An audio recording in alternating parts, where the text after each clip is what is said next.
Charles, un bibliothécaire municipal ordinaire, fut incapable de sauver ses livres et mourut. Mais l'univers en décida autrement, et la Renaissance eut lieu. Le jeune homme regarda ses mains et n'arrivait pas à croire qu'il était vivant. Un monde inconnu, peuplé de nouveaux héros et d'énergies nouvelles, des mythes sur le dragon cornu et son sang accueillirent le jeune homme avec prudence. Les territoires inconnus du monde, les signes et les techniques de combat captivaient l'attention du personnage principal. La transformation fut le plus précieux cadeau que la planète ait offert au professeur décédé, qui a donné sa vie pour sauver la collection de livres de la bibliothèque scolaire. Charles s'est vu offrir une seconde chance, à laquelle il n'était pas préparé, et il s'est simplement mis à boire. Il ne se souvenait plus de certaines parties de sa vie actuelle, et cela l'inquiétait beaucoup. Dans ce nouveau monde, le jeune homme se retrouva au rang d'enseignant sans succès, dernier de la liste des diplômés universitaires. Le jeune homme étudiait la situation, arpentant la ville, essayant de se souvenir ou de comprendre les différents épisodes, lorsqu'il tomba par hasard sur ses anciens camarades de classe, les meilleurs élèves, Michael et son ancienne petite amie Mary. Le personnage principal était attiré par le bâtiment de la bibliothèque, mais le gardien Ron, pour une raison inconnue, ne voulait pas le laisser entrer. Charles avait l'impression que dans sa nouvelle vie, il avait plus d'ennemis et de détracteurs que dans la précédente, et il ne pouvait confirmer son statut de mentor, puisque tous les élèves étaient pris par ses camarades de classe. Le jeune homme décida de changer radicalement de vie afin que tous le reconnaissent et le respectent. La décision bouleversa brutalement l'univers du jeune professeur. Soudain, il se retrouva dans un immense espace, entouré de toutes parts d'armoires et d'étagères, entièrement remplis d'épais volumes. Un des livres passa en volant et tomba dans les mains du jeune homme surpris, illuminant soudain son esprit d'idées nouvelles et le lançant à la recherche de disciples. Charles fit la connaissance de la jeune et belle Sandra, aux cheveux roses, qui l'interrogea sur sa blessure à la jambe, qui l'empêche de gagner, puis celle du lancier Alan, souffrant des sentiments non partagés de son héroïne. Alex le Blond fut un cadeau inattendu de son concurrent et ennemi Jacques. Le choc des personnalités a fait de la fière et rebelle princesse Monica son élève. 4 jeunes hommes, choisissant chacun un professeur pour leur vie, ne s'attendaient pas à ce que ce soit Charles, inconnu et méprisé de tous, qui reçoivent leur signature. Le nouveau mentor a souligné à chacun des futurs successeurs le principal défaut qui compromet le succès est la volonté de gagner, ce qui a aidé Alan à se calmer et à prendre du recul sur ses sentiments. Les élèves ont promis d'écouter le professeur sans condition. Charles savait qu'en recrutant des étudiants, il s'attirerait l'hostilité de nombreuses personnes, notamment celle de Michael, un rival de l'époque où il était étudiant. Parmi les ennemis figurait également l'oncle de la belle Monica, prêt à tout pour le bonheur de sa pupille. Le frère de Sandra était lui aussi furieux lorsqu'il a appris que sa sœur était allée étudier avec un professeur particulier incompétent. Charles dut prouver qu'il avait raison par la force. Les proches de chaque nouvel élève ont reçu leur lot de coups. Les anciens camarades de classe du jeune homme l'ont également contracté. Le matin arriva, la vieille mais spacieuse maison de l'instituteur, avec sa salle de classe, attendait les premiers élèves. Monica, aux longs cheveux, n'avait aucune intention de changer de professeur, celui qu'elle avait choisi depuis longtemps. Mais les capacités incompréhensibles de ce professeur peu performant l'intriguaient. La jeune fille a accepté d'être son élève afin de découvrir le secret. La princesse a essayé de connaître le nom du professeur, mais celui-ci a insisté pour s'inscrire au cours. L'enseignant se mit à réfléchir à des initiales sonores, mais rien ne lui vint à l'esprit, et il prononça la sienne avec enthousiasme. La belle se libéra de l'emprise de son mentor et partit recueillir des informations. Monica n'a rien appris de nouveau et était contrariée. Et le jeune professeur se tourmentait en se demandant où il pourrait bien trouver d'autres élèves. La salle de classe était complètement désordonnée et vide. Un sentiment d'insatisfaction accablait l'enseignant. Il fallait encore des étudiants pour renouveler leur permis d'immatriculation. La situation devenait de plus en plus compliquée et Charles décida de régler ses problèmes avec de l'alcool. Donc si l'on considère chaque élément un par un, l'apparition de Sandra a ramené le personnage principal à la réalité. La jeune fille voulait changer d'avis et partir. Le professeur a donné une conférence entière sur le thème du choix d'un professeur. Le mentor tenta de convaincre la dame qu'il était un professeur intelligent et expérimenté, et que les rumeurs concernant son incompétence n'étaient que des ragots colportés par des personnes envieuses. Le jeune homme était ferme et inébranlable. Il affirmait que ce n'est qu'ensemble, avec son élève, qu'il pourrait remporter la victoire. La belle aux cheveux roses avait peur. Pour détendre l'atmosphère, Charles proposa à la jeune fille de faire une démonstration de ses compétences, ce qu'elle accepta avec joie. La maîtrise technique, la belle exécution et la réactivité étaient superbes. Le professeur regarda son élève, fasciné. Sandra a exécuté les mouvements techniques et s'est figée. La jeune fille attendait avec impatience l'évaluation de son camarade plus âgé. L'enseignant a apprécié la formation et a noté le talent de la jeune fille. L'étudiante était déçue car son mentor n'avait pas remarqué sa blessure à la jambe qui l'empêchait de bouger pleinement. Charles était contrarié. Il ne comprenait pas comment il avait pu passer à côté d'un fait aussi important et il essaya d'apaiser la situation. Sandra s'est intéressée à qui et à quoi pourrait l'aider. La jeune institutrice a insufflé de l'espoir à la jeune fille, et c'est l'une des principales conditions de la victoire.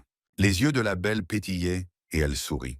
Le personnage principal a convaincu la future élève qu'il y avait très peu de professeurs capables de l'aider et qu'il était l'un d'eux.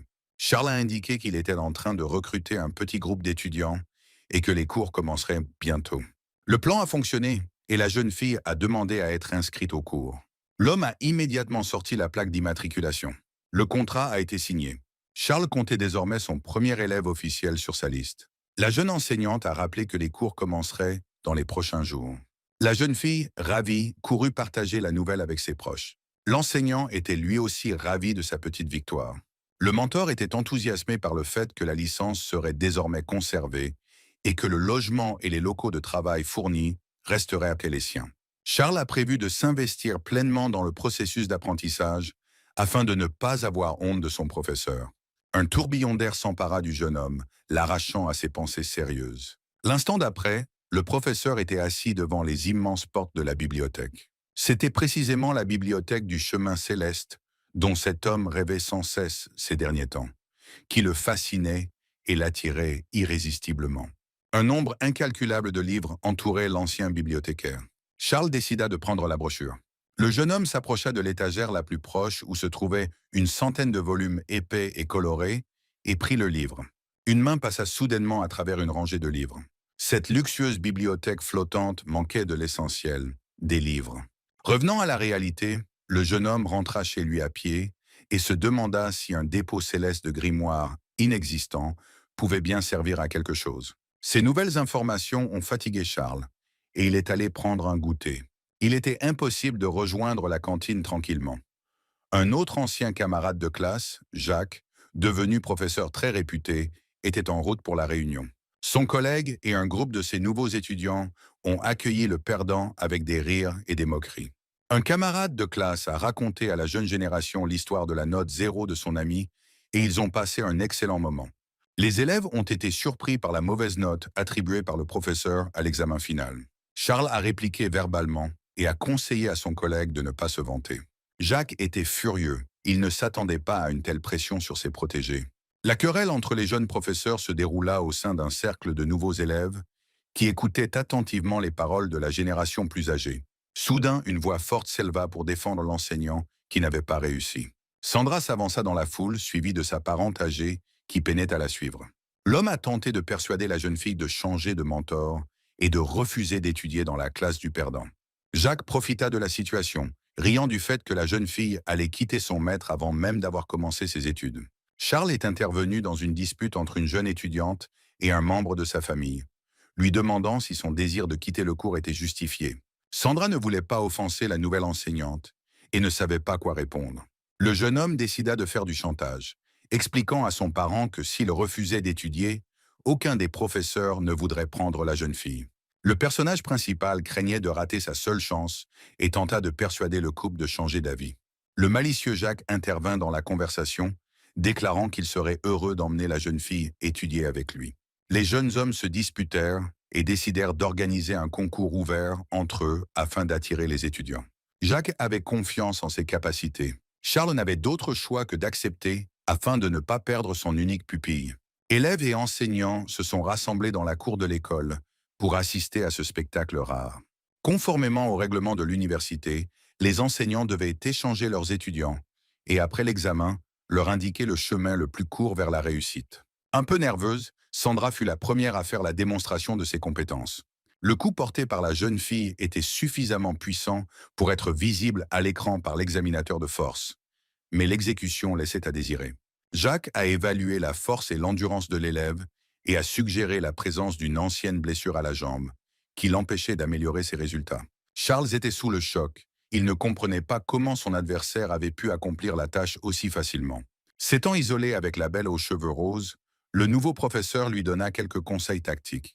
Les élèves ont assisté avec stupéfaction au doublement des résultats de la grève de la jeune fille. Un garçon blond nommé Alex, élève de Jacques, s'approchait de l'ancien bibliothécaire.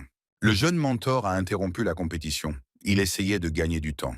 L'adversaire et son protégé restèrent stupéfaits. Charles décida de clarifier son intérêt dans ce différend, car la possibilité d'une récompense en cas de victoire n'avait pas été évoquée au préalable. L'ennemi était déconcerté et confus. Il n'envisageait même pas la possibilité de perdre. Jacques, sûr de lui, accepta sans hésiter de livrer son élève, qui tenta de résister. La réponse satisfit Charles et la compétition continua. Le blond était inimitable. Ses mouvements et ses coups étaient précis et rapides. Le coup porté à la pierre d'essai fut rapide. L'enseignant en échec était déconcerté. Il ne savait que dire ni comment évaluer l'élève, réalisant que sa note de 0 était parfaitement justifiée. Peu à peu, tout s'apaisa dans l'esprit de Charles, et la bibliothèque céleste flotta devant ses yeux. L'un des livres volants a atterri directement dans les mains de l'enseignante. Le nom de l'élève était gravé sur la couverture. Le personnage principal a instantanément maîtrisé le flux d'informations. Il savait désormais tout sur son pupille. Le livre décrivait en détail toutes les forces et les faiblesses de son héros. Charles repassait en boucle le coup de poing d'Alex dans sa tête. L'enseignant avait compris la signification et le but de la bibliothèque céleste, qui évaluait une personne et rédigeait une description détaillée, assortie de recommandations pour éliminer les défauts et les problèmes existants. Ce n'est qu'à ce moment-là que l'ancien bibliothécaire a pris conscience du cadeau que la vie lui avait fait. Charles fut empêché de parler de ses faiblesses par les rires de son concurrent, qui ne pouvait croire en un perdant. Les autres élèves ont soutenu leur professeur par des rires bruyants. Le jeune homme a refusé de participer à la compétition s'il ne l'écoutait pas. Le jeune homme a déclaré que, dans ce cas, le résultat du litige serait annulé. Les cris de soutien de la foule ont désamorcé la situation. Charles suggéra au jeune homme de travailler de la main gauche. Alex fut le plus surpris par ce conseil. Jacques sourit, savourant la victoire imminente. L'élève rassembla ses forces et porta le coup. L'écran de contrôle s'est éteint, puis a affiché un résultat stupéfiant, dépassant le précédent de plusieurs dizaines de fois. Le professeur du garçon blond regarda les chiffres avec une stupéfaction totale. Tous les spectateurs restèrent bouche bée, très surpris. L'élève ne s'attendait pas à une telle puissance de sa main gauche. Il ne l'avait jamais utilisée au combat. La compétition s'est terminée par la victoire de la bibliothécaire. Charles sortit un deuxième badge d'immatriculation. Pour l'inscription, un échantillon de sang du futur élève était nécessaire. Alex n'arrivait pas à croire qu'on l'ait simplement confié à quelqu'un d'autre, car il avait passé beaucoup de temps à choisir son mentor et à préparer ses études. La foule commença à se disperser pour vaquer à ses occupations. Jacques grommela et menaça de se venger de son collègue. L'accord relatif au transfert de l'élève dans une autre classe était prêt à être mis en œuvre. La blonde n'eut d'autre choix que de confirmer ce qui s'était passé. Inscription réussie. Toute la cour de l'université a discuté des résultats du concours. De classe en classe, de groupe en groupe, les rumeurs concernant les capacités phénoménales de l'enseignant raté se sont répandues. La belle Monica, assise sur le banc, s'intéressait aux résultats du combat. Convaincue qu'il s'agissait d'un simple coup de chance, la jeune étudiante décida de mener elle-même l'enquête. Tout le monde parlait des nouveaux chiffres de force d'Alex. La princesse décida de rendre visite en personne au professeur pour découvrir comment il était parvenu à de tels résultats et obtenir des conseils sur la manière d'améliorer ses propres performances. Charles appréciait l'inauguration de l'école et n'attendait aucun invité. Monica se comportait de manière irritable et insolente depuis l'entrée, ce qui déplut fortement à la bibliothécaire. L'enseignante a refusé d'écouter la jeune fille et de lui donner des conseils. Le mentor n'a immédiatement pas apprécié l'impolitesse de la jeune femme. Ce refus a encore plus exaspéré la jeune fille. En échange d'informations, Charles lui proposa une place dans sa classe, ce qui fit réfléchir Monica. Deux amis qui ont entendu toute la conversation depuis la rue ont été extrêmement surpris. Les filles se sont précipitées pour annoncer aux proches de Monica qu'elle comptait changer de professeur. Le bibliothécaire fit mine de ne pas vouloir persuader la belle si elle ne souhaitait pas s'inscrire à son cours. La princesse était furieuse contre le comportement de la nouvelle institutrice, mais elle ne le laissait pas paraître. Le conflit entre les deux éléments se poursuivit. Charles continua de mettre la patience de la jeune fille à l'épreuve. Il proposa de nettoyer entièrement les locaux de l'école en échange de son inscription. Monica n'avait pas d'autre choix que d'accepter. Le mentor savoura discrètement sa victoire sur le caractère colérique de son nouvel élève. La jeune fille ne s'est attelée à cette tâche difficile, car il y avait beaucoup de poussière et de saleté partout. Un feu bouillonnait dans l'âme de la belle, et elle promit de se venger du professeur. Au bout de quelques heures, tout dans la maison brillait, tout était propre et rangé. Charles était ravi et a proposé de signer le certificat d'enregistrement. La jeune fille rêvait déjà de devenir rapidement forte et de détruire l'institutrice sûre d'elle. Le mentor a invité Monica à démontrer ses compétences. La jeune fille a répondu avec joie à la demande. Le jeune homme étudia attentivement les tactiques de son nouveau protégé. Le courant du chemin céleste a de nouveau capturé son maître. Charles se tenait au milieu de la salle de la bibliothèque et attendait. Le livre portant le nom de Monica était prêt. La brochure décrivait les points forts et les points faibles, le style de combat et les erreurs à éviter. Le mentor a étudié l'ouvrage du début à la fin. Finalement, l'enseignante a trouvé les informations nécessaires, révélant les caractéristiques de la jeune fille. En attendant sa sentence, la princesse s'entraînait à donner des coups de poing sur l'écran. L'institutrice a fait l'éloge de la jeune fille, déclarant que sa force était digne d'une fille de seigneur. Monica a demandé à ce qu'on lui signale ses défauts, dissimulant derrière son dos un cristal qui enregistre des informations. La jeune fille espérait utiliser l'enregistrement magique contre le professeur. La réponse du professeur était stupéfiante. La jeune fille n'en revenait pas. D'après la bibliothécaire, la fille du Seigneur était malade, ce qu'elle a catégoriquement nié. La conversation s'éternisait, chacun insistant sur son point de vue. Monica a insisté sur le fait qu'elle allait parfaitement bien. Charles a rappelé à l'étudiante les points sensibles qui devaient souvent la préoccuper.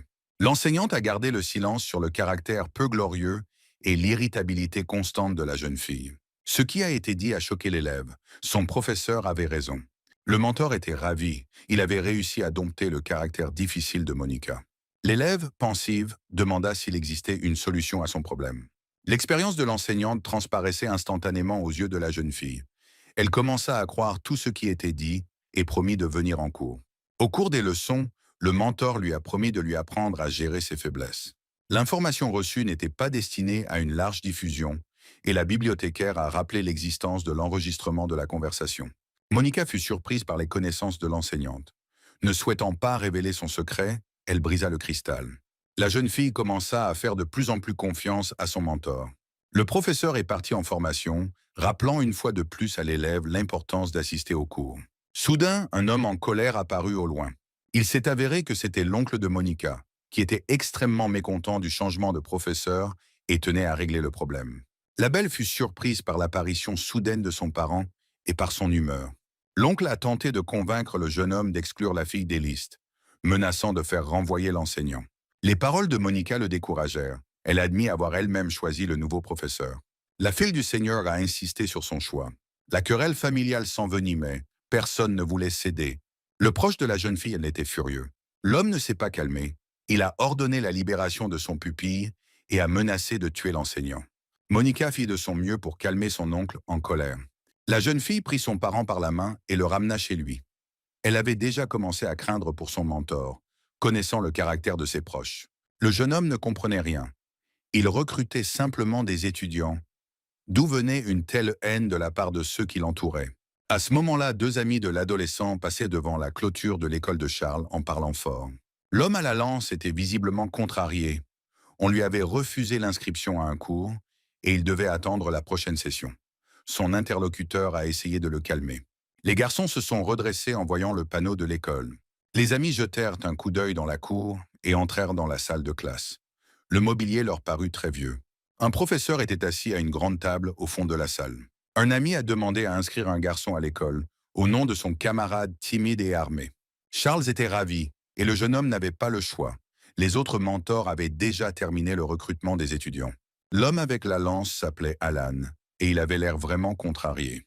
Le professeur demanda au jeune homme de faire la démonstration de ses compétences, et le garçon frappa l'écran de l'examinateur de toutes ses forces. Après avoir fait la démonstration des techniques, Alan attendit les recommandations de son mentor. Le garçon fut surpris par l'attention du professeur. Il semblait qu'il ne faisait absolument pas attention à ses agissements. Le lancier était encore plus contrarié. Il pensait que personne n'avait besoin de lui et que l'année était perdue. Soudain, le silence fut rompu par la voix du professeur, révélant le secret de l'état du jeune homme. Alan était surpris. Il avait caché son problème personnel à tout le monde, même à son meilleur ami qui n'en savait rien. La bibliothécaire lui a dit qu'il devait penser davantage à l'avenir et ne pas vivre dans le présent, dans lequel le garçon était bloqué. Le mentor a fait remarquer que le coup serait beaucoup plus fort si le jeune homme était plus concentré et attentif. On a découvert qu'Alan était amoureux, et ce sentiment non partagé était la cause de sa dépression. Charles a déclaré que l'état émotionnel joue un rôle clé dans la vie et influence la réussite. Les instructions étaient alors courtes, mais très utiles pour les deux amis. Le professeur expliqua que presque tout dans la vie dépend du jeune homme lui-même, et que lui seul peut changer la situation. L'enseignant a rappelé au garçon une phrase du mentor de tous les temps, tirée du livre de la sagesse, lui insufflant ainsi confiance. Le jeune homme reprit conscience et se mit à réfléchir. Il ne restait plus à Charles qu'à regarder les résultats des recommandations, et il a indiqué à Alan l'écran pour consolider ce succès. Le garçon était mentalement préparé à un nouveau défi. La force du coup était impressionnante, et les deux garçons étaient même complètement désorientés. Ils ne s'attendaient pas à un tel résultat. Son ami n'en croyait pas ses yeux. Alan avait amélioré ses performances plus de 2 fois. Le jeune homme a remercié son mentor pour sa recommandation et a demandé à s'inscrire à sa classe. Son partenaire s'inquiétait secrètement de ne pas avoir lui-même été admis dans cette école. Le nom du professeur a semé la confusion chez les garçons. Ils avaient déjà entendu parler de sa réputation à l'université. Le mentor, Hilar, confirma leur terrible intuition. Les garçons ne savaient pas quoi faire. Ils ne comprenaient pas comment une personne avec des notes aussi basses pouvait être aussi sage. Charles leur expliqua la raison de ses succès, précisant que la bibliothèque céleste le guidait sur le bon chemin. En remerciement de ce conseil, Alan s'inscrivit au cours et promit de venir à l'école le matin. Les amis sont rentrés chez eux pour partager la nouvelle. Le personnage principal était ravi. Il avait déjà 4 élèves. Les jetons d'inscription étaient épuisés et le jeune homme se rendit au bâtiment administratif pour obtenir des panneaux supplémentaires. Le professeur se demandait pourquoi il n'avait reçu que 4 cartes. Apparemment, son entourage ne s'attendait pas à de grands résultats de sa part. Le bibliothécaire a été contacté par son premier professeur, qui occupait alors le poste de chef du département de logistique et de responsable des inscriptions de l'établissement. L'homme était accompagné d'anciens camarades de classe de Charles. La vue de cette troupe qui approchait ne plut pas au jeune homme. Ils l'avaient humilié à l'école, et à en juger par leur humeur, ils étaient prêts à reprendre leur vieux divertissement. Le protagoniste tenta d'expliquer calmement la raison de sa présence dans le bâtiment administratif, demandant de nouveaux jetons. L'information concernant le recrutement de 4 étudiants a beaucoup fait rire son entourage. Personne ne croyait les paroles de Charles. Le jeune homme a suggéré de vérifier la base de données pour s'assurer qu'il avait raison. L'ancien étudiant et le chef de département se sont disputés pour savoir qui avait raison. Charles a suggéré que le perdant reçoive 3 gifles en guise de punition. L'administrateur était ravi de cette option et a accepté avec enthousiasme, impatient de profiter du spectacle à venir. Les anciens camarades de classe étaient ravis d'en rajouter quelques-uns.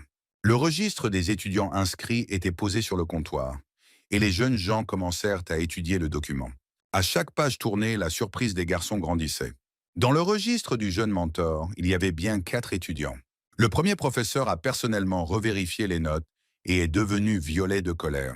À mesure qu'il lisait les informations concernant les étudiants, le teint du directeur des inscriptions s'assombrissait de plus en plus, les noms impressionnants par leur prestige.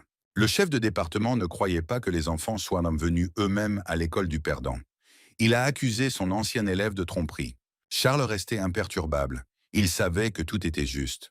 L'accord selon lequel le perdant recevrait une gifle fut oublié, et les 4 ennemis menacèrent de tabasser le jeune homme.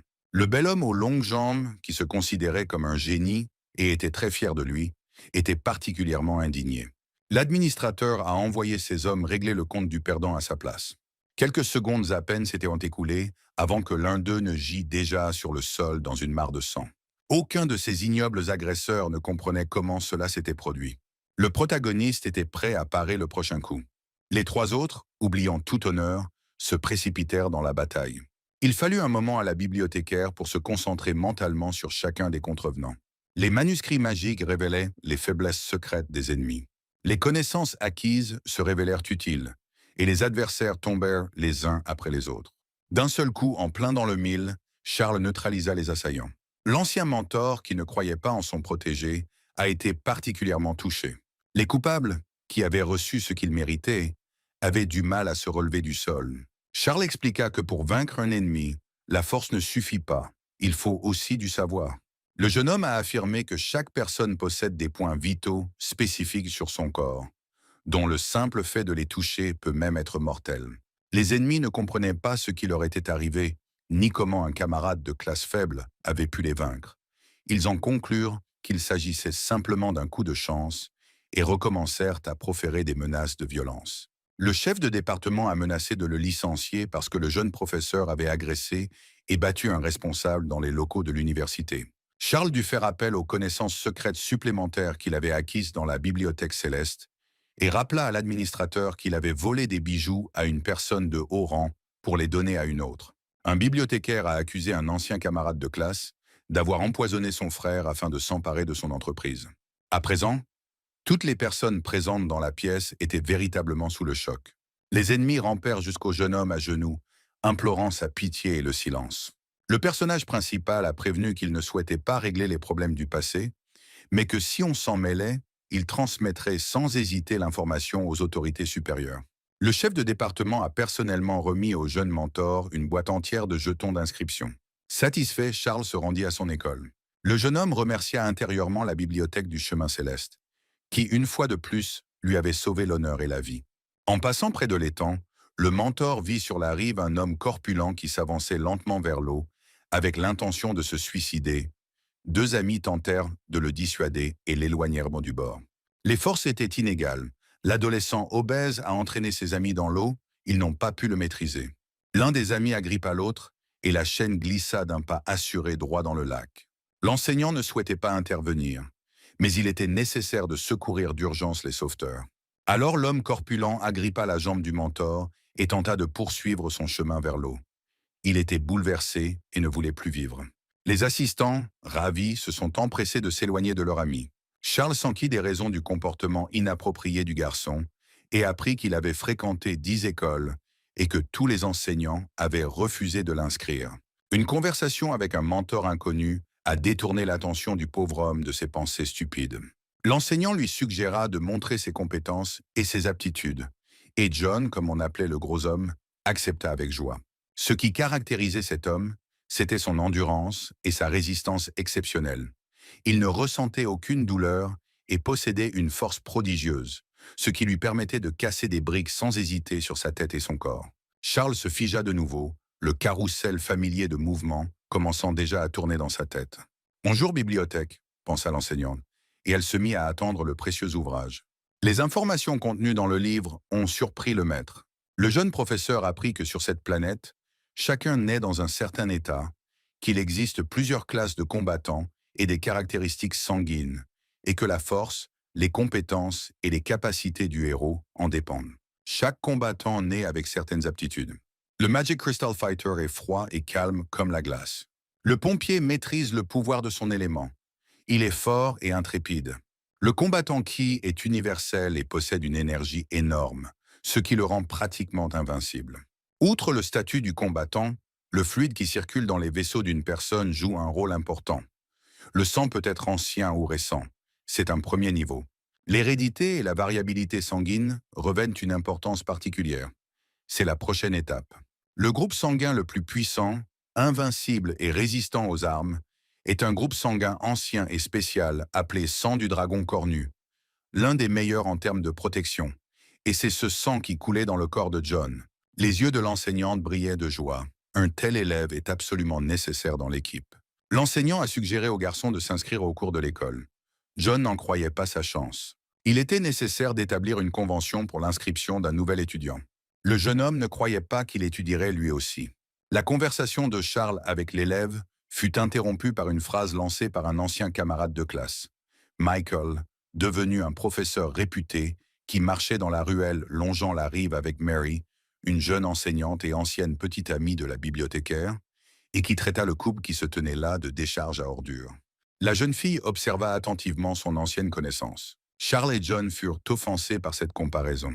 En présence d'une belle jeune fille, le professeur s'est comporté de manière très démonstrative et grossière, cherchant à faire bonne impression sur sa voisine. Charles ne resta pas endetté et repoussa l'attaque de son collègue, affirmant que la mauvaise odeur n'apparaissait que lorsque de nouveaux arrivants arrivaient. Michael était furieux. Il ne s'attendait pas à un tel affront de la part d'un perdant, et sa compagne appréciait la plaisanterie réussie de son ami. Le combat n'a pas eu lieu. Les adversaires se sont contentés d'une altercation verbale. John a entendu beaucoup de choses désagréables à son sujet, bien qu'il n'ait rien fait de mal à Michael, et il a appris qu'il s'était retrouvé dans la classe du professeur le plus malchanceux. Charles était protecteur envers son nouvel élève et son statut. L'enseignante arrogante suggéra à la jeune fille de quitter rapidement ses interlocuteurs afin de ne pas ternir sa réputation, ce que la dame n'apprécia pas du tout. Mary s'est approchée de son ancien ami, lui a souri et a tenté de le soutenir, lui disant qu'elle croyait en sa réussite, qu'il devait simplement ne pas abandonner et travailler sans relâche. Le jeune homme le remercia pour ses conseils et déclara que son nouvel élève était tout simplement sous-estimé, qu'en réalité c'était un vrai battant. Michael tenta de protester, mais la jeune institutrice voulait poursuivre la promenade sans son importun compagnon, ce qui le contrariait beaucoup. En l'absence de témoins, les deux mentors ont commencé à démêler l'affaire. John a profité de la situation et a tenté d'échapper au professeur incompétent avant qu'il ne puisse s'inscrire. La tentative d'évasion échoua. Charles rappela à l'adolescent où se trouvait l'école et que les cours commenceraient le lendemain. Le mentor a terminé la procédure d'inscription d'un nouvel étudiant. L'élève espérait qu'en manquant les cours, il serait renvoyé, ce à quoi le nouveau professeur lui promit poliment de le noyer dans l'étang, aux grenouilles même où le jeune homme s'était rendu peu de temps auparavant. Ce n'est que le soir que le personnage principal rentra chez lui. Charles s'était promis de devenir le meilleur mentor pour ses élèves, mais il doutait de ses propres forces et de son expérience. Les cours commenceront le lendemain, et le professeur a décidé de systématiser et de répéter ses connaissances. L'un des enseignements était le principe des 9 voies que chacun étudiait et appliquait dans sa formation, de l'enfance à la vieillesse. Le protagoniste avait un faible grade et restait au niveau 3 après les examens finaux, contrairement aux autres professeurs, ce qui le faisait réfléchir à une promotion. Charles décida de profiter de sa soirée libre et se rendit au principal temple du savoir universitaire. Le jeune mentor décida de combiner les connaissances de 2 bibliothèques, y compris celle du ciel. Ron, le gardien de la bibliothèque, était assis sur le seuil. Le vieil homme était très mécontent de la visite de l'invité tardif. Le jeune professeur a demandé l'autorisation d'étudier des livres sur les arts martiaux. La bibliothèque universitaire était très grande et contenait des centaines de milliers de volumes. Charles trouva la bonne section et commença à feuilleter les brochures une à une. Le répertoire céleste lui apparut de nouveau dans l'esprit. Le nouveau grimoire révélait un grand nombre de lacunes dans la compétence de combat la plus importante. Le jeune homme était perplexe. Le professeur a examiné des manuscrits anciens et des théories modernes. Charles cherchait un système qui l'aiderait à corriger les lacunes des enseignements et à choisir les meilleurs. Les étagères à livres se dressaient en rangées denses et interminables. La bibliothécaire pouvait lire un volume entier d'un seul coup d'œil en identifiant les points les plus importants. Les montagnes de matière à étudier grossissaient à chaque minute. Le temps filait sans qu'on s'en aperçoive. Le jeune homme, fatigué mais satisfait de lui-même, quitta le bâtiment. Le gardien, insatisfait et surpris, ne comprenait pas ce que le jeune homme faisait si longtemps dans la bibliothèque s'il se contentait de déplacer des livres sans prendre de notes. Il faisait nuit noire lorsque l'enseignant arriva sur son lieu de travail. L'enseignant s'efforçait de comprendre comment la voix céleste pouvait être utilisée pour changer le système et résoudre les problèmes. Le mentor fut de nouveau transporté dans le dépôt de livres fantomatiques. Les volumes étudiés par le jeune homme tournaient en rond, formant un unique carrousel. Une grande brochure tomba entre les mains du garçon. Charles était stupéfait. Toutes les informations reçues ce soir-là étaient systématisées selon un certain ordre, indiquant les lacunes et décrivant les recommandations d'amélioration. Ce livre proposait un enseignement totalement nouveau, inconnu de tous jusqu'alors. Le jeune homme décida d'appeler ce nouveau style la voie céleste, et ce nom apparut aussitôt sur la couverture. L'étape suivante consistait à comprendre la signification et les dispositions de ce concept. Il semblait que la connaissance elle-même pénétrait profondément dans le corps. Le mentor se concentra entièrement sur la théorie et sentit qu'il commençait à se transformer.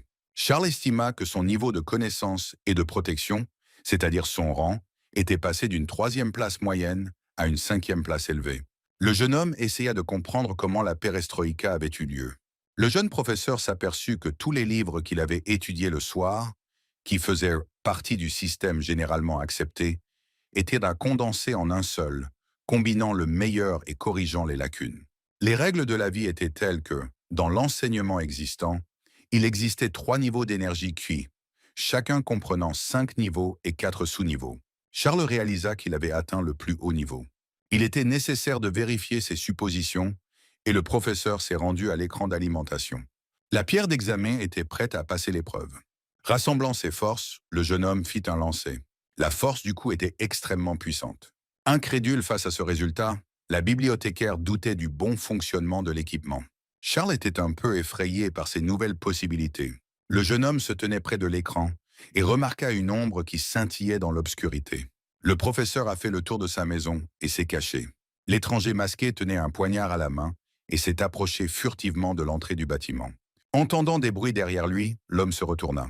Charles comprit qu'il avait été remarqué et que le boxeur était venu régler ses comptes avec le propriétaire de la maison, c'est-à-dire avec lui, et décida de jouer le jeu, se déclarant lui aussi l'ennemi du propriétaire. L'étranger était furieux et promit de s'occuper de l'enseignant obstiné. L'inconnu a suggéré que le type s'allie et attaque ensemble, mentionnant nonchalamment son nom. Le livre provenant de la bibliothèque céleste se trouvait juste à côté. Le jeune homme s'informa sur le grade et le niveau de défense de l'ennemi, ses faiblesses, et était déterminé à vaincre l'invité nocturne non désiré. Les hommes s'approchèrent de la porte. Charles a distrait l'attention du militant en poussant un cri perçant. Profitant de la confusion, le jeune professeur attaqua son ennemi. L'étranger, ne s'attendant pas au coup, tomba et reçut une série de coups auxquels il fut incapable de se défendre. Le bibliothécaire a gagné facilement car il connaissait les faiblesses de l'ennemi. Après quelques mouvements de combat supplémentaires, l'étranger finit par abandonner, ses forces l'abandonnant. Charles a mis au point un plan pour détourner les soupçons de lui. Le jeune homme a mentionné nonchalamment le nom de son ex-petit ami, faisant allusion à son adversaire à son implication avec ses camarades de classe et de jeunes professeurs brillants, et affirmant qu'il s'occuperait lui-même de son agresseur sans aide extérieure. L'étranger, qui s'avéra être l'oncle de Monica, est venu se venger du professeur, réalisa qu'il aurait pu être battu par l'ennemi du jeune mentor, Michael, qu'il avait vu dans la journée parler avec irritation, entouré de Mary et Charles. Le matin arriva, et l'école ouvrit chaleureusement ses portes à ses premiers élèves. 4 adolescents étaient assis aux tables des étudiants. Seule Monica manquait à l'appel. Le professeur a commencé la leçon en étudiant le style de chaque élève. Sandra fut choisie en premier, car c'est avec elle que commença le recrutement des adolescents dans la classe. La jeune fille était contrariée d'être tombée sur un raté et comptait changer de professeur. Le professeur se retira avec son élève dans la salle de formation. La belle aux cheveux roses a dévoilé son attaque principale. La conclusion du mentor était brève et impressionnante. L'enseignant a expliqué que lors d'une ancienne bataille, l'ennemi avait réussi à atteindre le point d'énergie de la jeune fille, endommageant ainsi le système énergétique et sanguin d'une de ses jambes, ce qui est lié à son état. Sandra a avoué qu'aucun médecin ne pouvait résoudre son problème. Tout le monde était enclin à croire que son membre resterait endommagé à jamais. Le jeune professeur a promis de remédier à la situation et d'aider à recouvrer les forces perdues. La jeune fille, qui s'apprêtait à quitter son professeur, réalisa qu'elle avait l'espoir de guérir et la foi en son mentor. L'enseignant a immédiatement entamé le processus de guérison par l'acupuncture. Des aiguilles acérées, chargées de l'énergie du professeur, volèrent droit sur Sandra. Le corps entier de l'étudiant était recouvert d'objets piquants. Charles continuait d'envoyer des flots d'énergie à son pupille. La jeune fille absorbait l'énergie la plus pure et se demandait d'où une enseignante avec une note 0 pouvait bien la tirer, à moins que ce ne soit une pure invention de son entourage. La belle sentit que sa jambe avait retrouvé sa force et elle devint complètement différente. L'étudiante n'en croyait pas ses yeux et a remercié son mentor. Sandra était heureuse de poursuivre ses études avec son sauveur. Pendant que le professeur était occupé, un conflit se préparait en classe. Livrés à eux-mêmes, les élèves décidèrent de protester et de quitter collectivement le malheureux professeur. Voir un camarade de classe souriant et heureux sortir de la pièce voisine était impressionnant. Les jeunes hommes doutaient de leur décision. Soudain, Monica apparut sur le seuil de la salle de classe avec son oncle William, dont le visage était entièrement bandé. L'homme allait assister au cours et superviser son pupille et son processus d'apprentissage. Charles s'y est opposé et a demandé à l'intrus de quitter la classe. La rage et la colère bouillonnaient dans le regard et le comportement du garde du corps de la jeune femme. Monica a réussi à mettre son parent à la porte afin de pouvoir poursuivre ses études. Alex fut le suivant à entrer dans la salle d'entraînement avec le professeur. Dès le départ, le mentor a affirmé que le blond ne pourrait pas obtenir de bons résultats car il étudiait seul une des techniques, ce qui lui épuisait son énergie principale et causait des dommages irréparables à son corps. L'adolescent était surpris par les connaissances et la perspicacité du professeur. Aucun des autres professeurs, même les plus célèbres, ne l'avait remarqué. La bibliothécaire a décrit en détail toutes les erreurs du jeune homme. En raison des lacunes existantes dans le processus d'auto-éducation, le garçon a développé des problèmes de santé qui n'ont pas pu être traités. Charles abordait chaque problème et expliquait comment le résoudre, indiquant que seule cette approche permettrait la guérison. Inspiré par ces nouvelles connaissances, l'étudiant était prêt à poursuivre ses études et à écouter son mentor sans poser de questions. Le professeur a promis de m'aider à surmonter mes lacunes et à maîtriser de nouvelles techniques. Une autre étudiante ravie faisait partie de l'équipe de la bibliothécaire. Les deux hommes restants regardèrent Alex avec espoir tandis qu'il quittait la salle. Les premières phrases choquèrent les jeunes hommes. Le blond n'avait aucune intention de quitter l'école et défendait farouchement le professeur. Monica était troisième sur la liste des élèves testés. Charles révéla à la jeune fille le secret de sa naissance et de sa grande énergie vitale, promettant de lui choisir un style individuel tenant compte de sa force intérieure et de l'aider à surmonter sa maladie. Après avoir remercié le professeur, la jeune fille se rendit en classe. Après avoir écouté les recommandations du mentor, John prit rapidement le parti de celui-ci. Il avait déjà réussi à étudier les ouvrages fournis par le professeur et ne savait comment remercier le destin de l'avoir rencontré. L'esprit combatif du jeune lancier fut lui aussi instantanément brisé dès que la conversation porta sur les capacités d'Alan et la possibilité de changer sa relation avec l'étranger. Tous les élèves étaient impatients d'acquérir de nouvelles connaissances et compétences, et Charles poursuivit la leçon. Un coup de pied inattendu a fait tomber la porte de la salle de classe. Les élèves se retournèrent pour voir ce qui s'était passé. Un jeune homme grand et imposant se tenait sur le seuil, l'air agressif. Il s'est avéré qu'il s'agissait du frère aîné de Sandra, un combattant de 4e rang.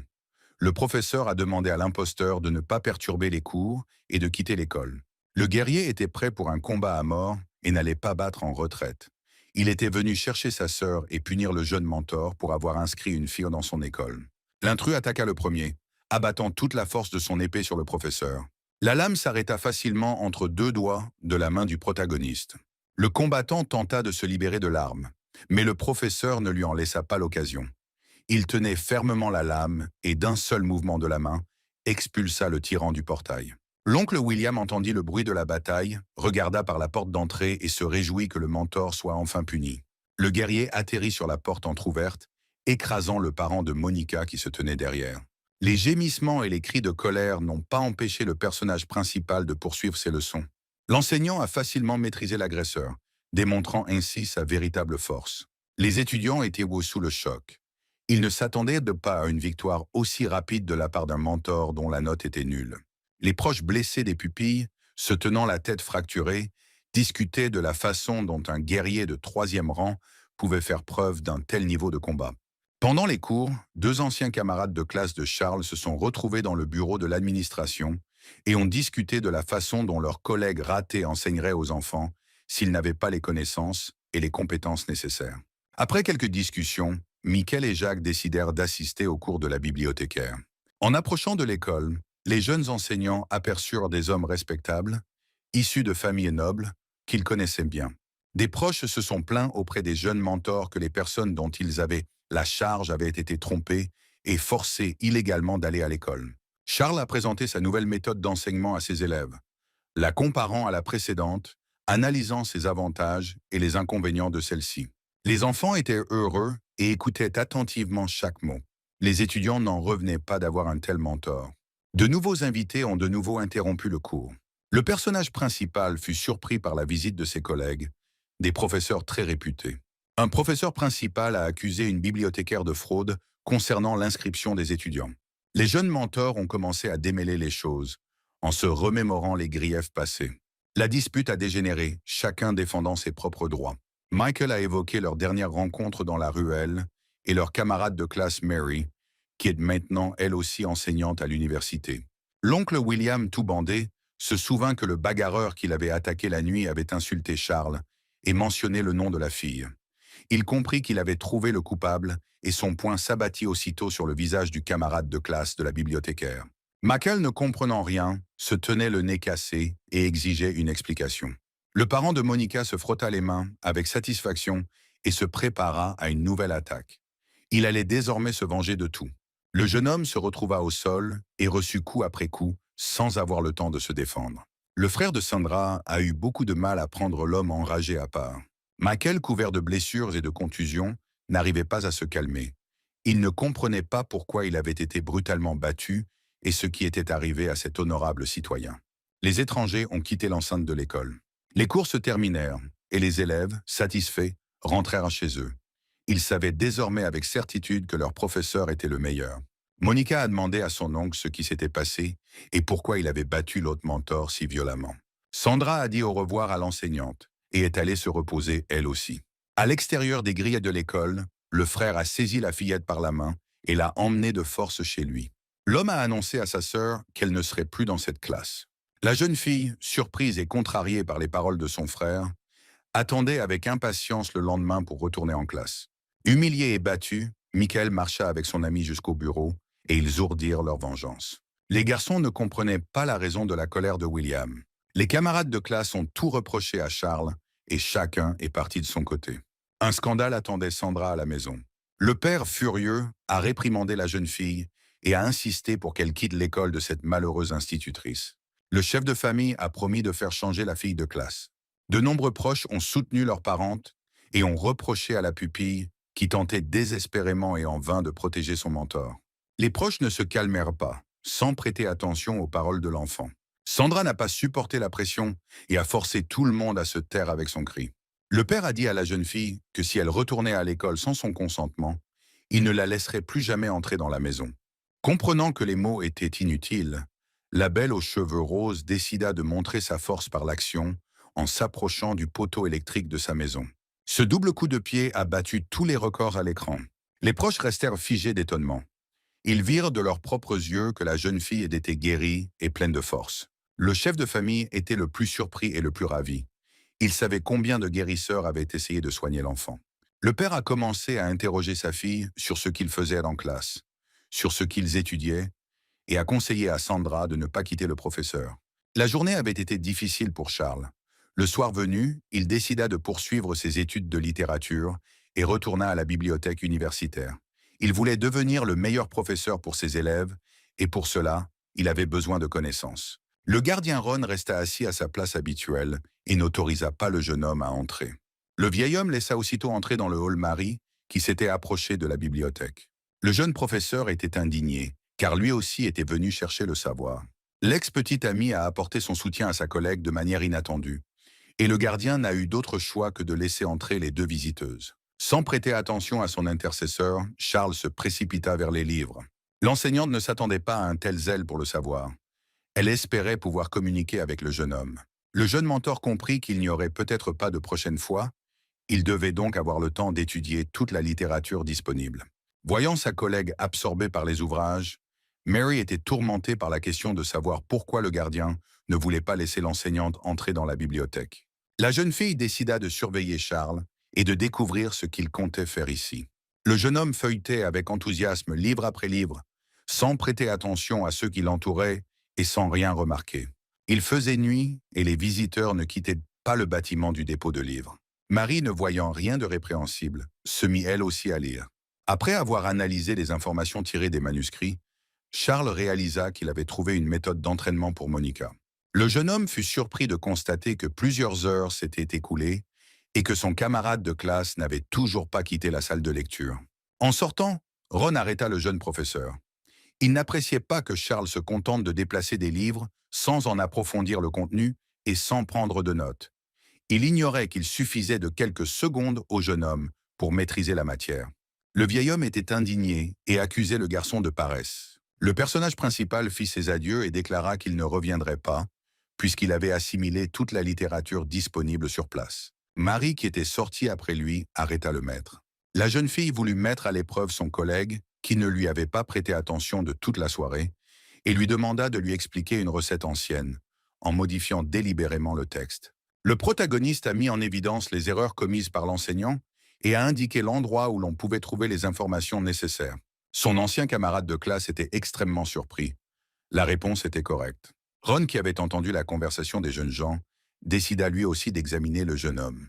En réponse à la question du gardien, Charles a non seulement donné une réponse complète, mais a également exprimé sa propre interprétation et tiré des conclusions. L'examen fut réussi haut la main, et la jeune enseignante poussa un soupir de soulagement. Le gardien, qui ne croyait pas à la véracité de la réponse du jeune professeur, accompagna la jeune fille à la salle de lecture pour trouver les ouvrages nécessaires et s'assurer que le jeune homme avait raison. Les informations qu'il a découvertes ont complètement choqué le vieil homme. Mary a retrouvé son collègue et, pour compenser sa méfiance, l'a invité à dîner. Affamé, Charles ne put résister à la proposition de la jeune fille. Les camarades de classe ont longé les allées de bambou jusqu'à la ville. Au fil de son parcours, le personnage principal analysa ce qu'il avait lu, découvrit une nouvelle signification dans les enseignements et les techniques anciennes, réalisant soudain que sa transformation était en cours et qu'il passait mentalement à un niveau de raison supérieur. Mary remarqua également le changement chez le jeune homme. Il y avait un magnifique restaurant au centre-ville et la jeune fille voulait y emmener son collègue. Charles était surpris, il n'était jamais allé dans de tels endroits. Le couple venu dîner fut aperçu par les vieux ennemis du jeune homme, attablés à leur table. Michael avait invité la belle à plusieurs reprises dans son restaurant préféré. Elle avait toujours refusé. Et maintenant, la voilà à la table du minable. Un plan de vengeance commença à germer dans l'esprit de ses camarades. La bibliothécaire, heureuse et satisfaite, le remercia pour cette délicieuse friandise et se prépara à rentrer chez elle. Le gérant du restaurant, qui avait personnellement accueilli et servi tous les clients, apporta l'addition et la jeune fille fut stupéfaite. Le prix du dîner était exorbitant. Le vin qu'ils n'avaient pas commandé coûtait une fortune et le serveur exigea le paiement immédiat. Michel intervint dans le conflit, projetant de faire honte à l'ennemi et d'apaiser la beauté inaccessible par son acte noble. Mary fut surprise par l'apparence de son collègue. Ses propos et son comportement inapproprié ne firent que l'offenser. L'enseignant a refusé l'aide proposée. En guise de paiement, la jeune fille a offert au gérant un talisman familial dont la valeur était plusieurs fois supérieure au prix du repas commandé. Michael et Jacques se rendirent compte que le plan avait échoué. Charles, qui était resté tranquillement à l'écart sans participer aux conversations, comprit qu'il était temps d'agir et qu'il ne pouvait pas permettre à Marie de perdre la précieuse relique. Le personnage principal accusa les employés du restaurant de tricherie dans la préparation des plats exquis et de contrefaçon bon marché. Les visiteurs réunis écoutèrent avec intérêt les faits nouvellement découverts. Ce vin cher s'est également avéré être de mauvaise qualité. Pour prouver ses dires, le jeune professeur a mené une expérience avec le feu, confirmant ainsi la validité des accusations. Des clients du restaurant et des passants, furieux, ont agressé le gérant, exigeant des dédommagements pour préjudice moral et matériel. Les ennemis de Charles se sont également attirés des ennuis, ayant déclenché le conflit et suggéré que le personnel de service, soi-disant par erreur, apporte une boisson supplémentaire à table. Mary fut une fois de plus surprise par les connaissances du jeune homme et s'interrogea sur les résultats négatifs de ses tests finaux. Le jeune homme remercia intérieurement le ciel pour son aide, le différend fut gagné et ils eurent un dîner gratuit. Après avoir dit au revoir à son collègue, le personnage principal rentra chez lui. La jeune fille rattrapa le garçon pour le remercier d'avoir sauvé le trésor familial. Elle ne comprenait pas pourquoi il ne lui prêtait aucune attention. La conversation du couple fut de nouveau interrompue par un Michael offensé. Le collègue voulait se venger de celui qui avait gâché le dîner et sa relation avec la belle. Décidé à en finir une fois pour toutes avec le perdant, le jeune homme furieux appela à l'aide le protégé de son grand-père et son protecteur, le lion céleste, lui ordonnant de tuer Charles. Horrifiée, Mary tenta de défendre son héros. Elle lui rappela que tuer un professeur était un péché grave, mais l'homme était fou. Une bête énorme et féroce accourut sur les traces du petit-fils du propriétaire, le coupable. La jeune fille et ses deux collègues sont restés pour assister à la scène. Michael a eu beaucoup de mal à retenir le professeur. Quelques secondes plus tard, au lieu d'un massacre sanglant, tous virent un lion, fermant calmement les yeux et reposant paisiblement aux pieds de Charles. Le propriétaire de ce redoutable prédateur n'en croyait pas ses yeux. La belle, réalisant qu'elle était à l'origine de l'affrontement, ne s'attendait plus à revoir son ancien ami vivant et ne comprenait pas comment il avait pu se débarrasser de ce monstre hirsute. À ce moment-là, le gérant du restaurant fit son rapport à Jack, le propriétaire, sur ce qui s'était passé, essayant de rejeter la faute de la méfiance des clients et de la faillite de l'établissement sur le jeune professeur inconnu. Le coup fut dévié et le propriétaire de l'établissement promit de retrouver et d'éliminer le coupable. Fatigué par les événements de la nuit, le protagoniste rentra chez lui à pied, en réfléchissant à la manière dont il pourrait renforcer davantage sa défense et accroître son énergie et son intelligence afin d'améliorer son travail de mentorat. L'étude des livres ne suffisait pas pour atteindre cet objectif. Des amulettes et des artefacts spéciaux étaient nécessaires. Le bibliothécaire décida de se rendre dans une ville voisine où se trouvait un grand marché, réputé pour la présence des objets les plus extravagants, et il s'y rendit tôt le matin. Le vendeur derrière l'étal promettait uniquement des produits de la plus haute qualité, mais Charles n'avait aucune intention de contrefaire, possédant le pouvoir du chemin céleste. Un ensemble de fleurs inhabituelles, dotées de racines, a attiré l'attention du personnage principal. Le livre magique dans ma tête me suggérait qu'il s'agissait d'un objet rare et coûteux, qui pourrait s'avérer utile s'il était utilisé correctement. Le prix était modéré, mais le jeune homme avait complètement oublié l'argent. Il n'avait que quelques pièces sur lui. Le vendeur a catégoriquement refusé de baisser le prix, et l'enseignant a fait un compromis en proposant un arrangement. Charles révéla la maladie secrète du marchand et lui promit de le guérir instantanément. Le jeune homme accepta et remplit toutes les conditions du maître. En remerciement de sa guérison miraculeuse, le marchand offrit gratuitement ses marchandises. À cette époque, le célèbre voyant haut déambulait dans le bazar, se présentant comme un expert en biens, capable soi-disant d'en déterminer la valeur, proposant de les acheter à tel ou tel vendeur, et n'aidant l'acheteur que par pure bonté. Les gens suppliaient le guérisseur de les aider à acquérir des objets uniques. Charles, passant par là, vit que Haut refusait l'argent et les cadeaux.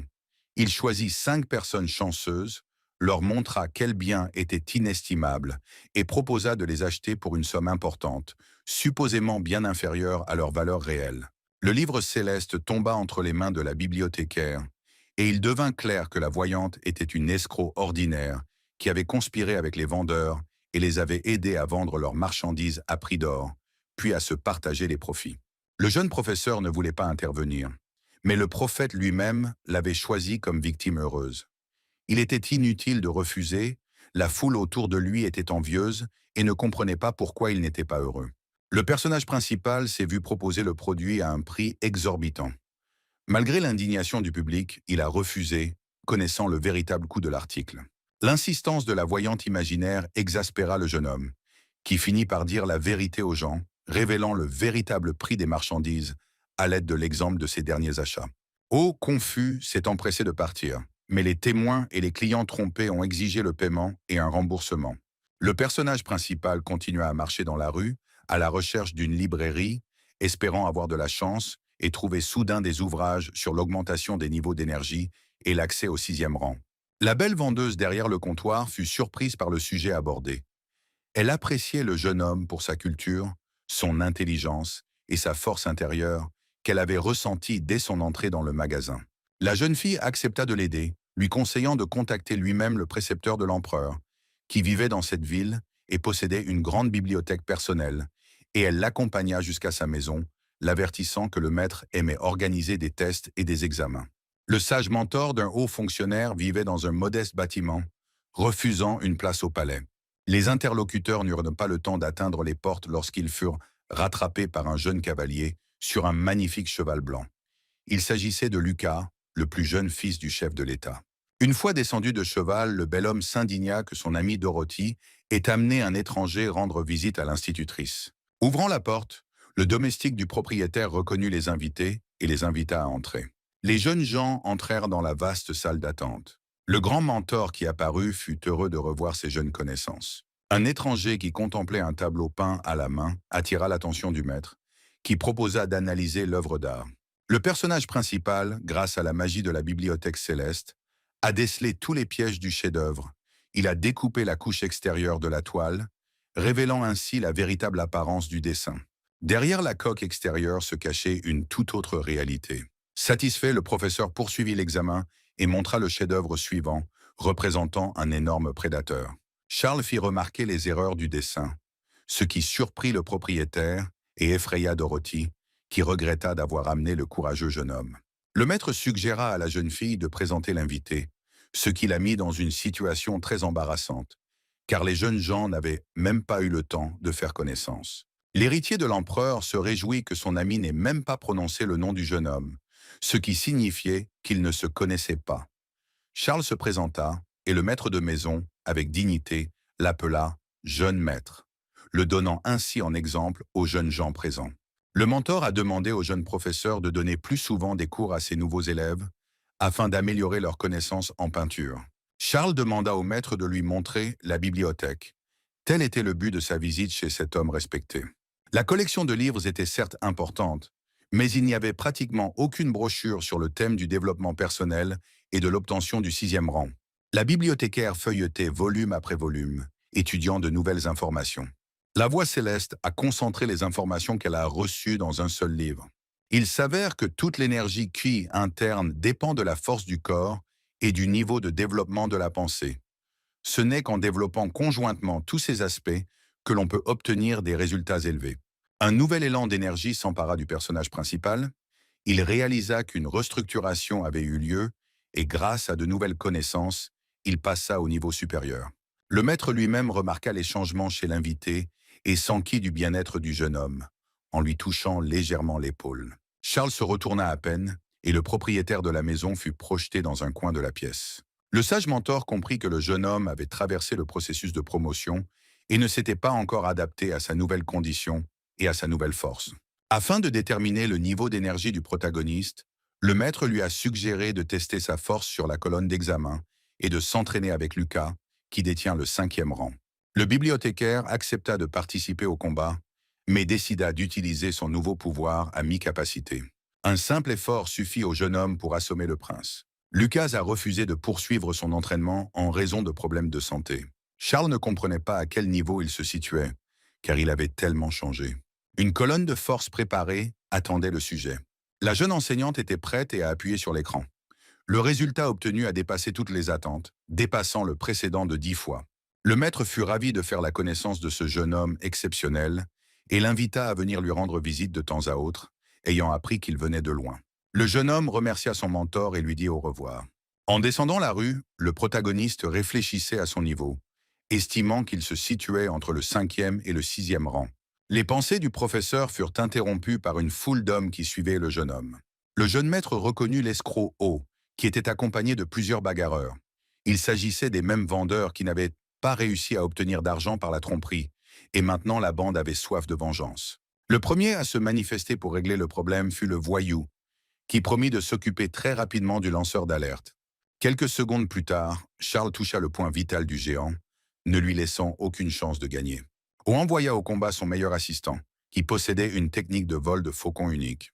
Le protagoniste était prêt pour la prochaine attaque et repoussa facilement le coup. À l'issue d'un bref combat, seul le chef a survécu parmi les 5 ennemis.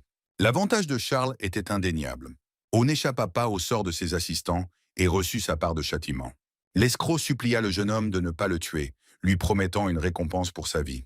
Le menteur offrit une bague en émeraude à la jeune institutrice. La bibliothèque révéla à son propriétaire le secret de la décoration qui lui avait été confié par un prétendu voyant.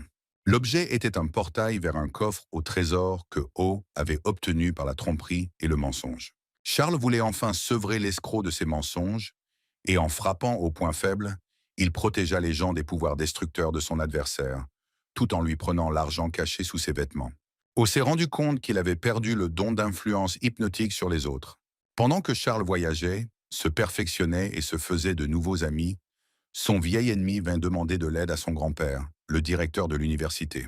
Macal a signalé au propriétaire le comportement inapproprié de son prédateur, qui n'avait pas obéi aux ordres de son petit-fils et ne l'avait pas protégé au moment opportun.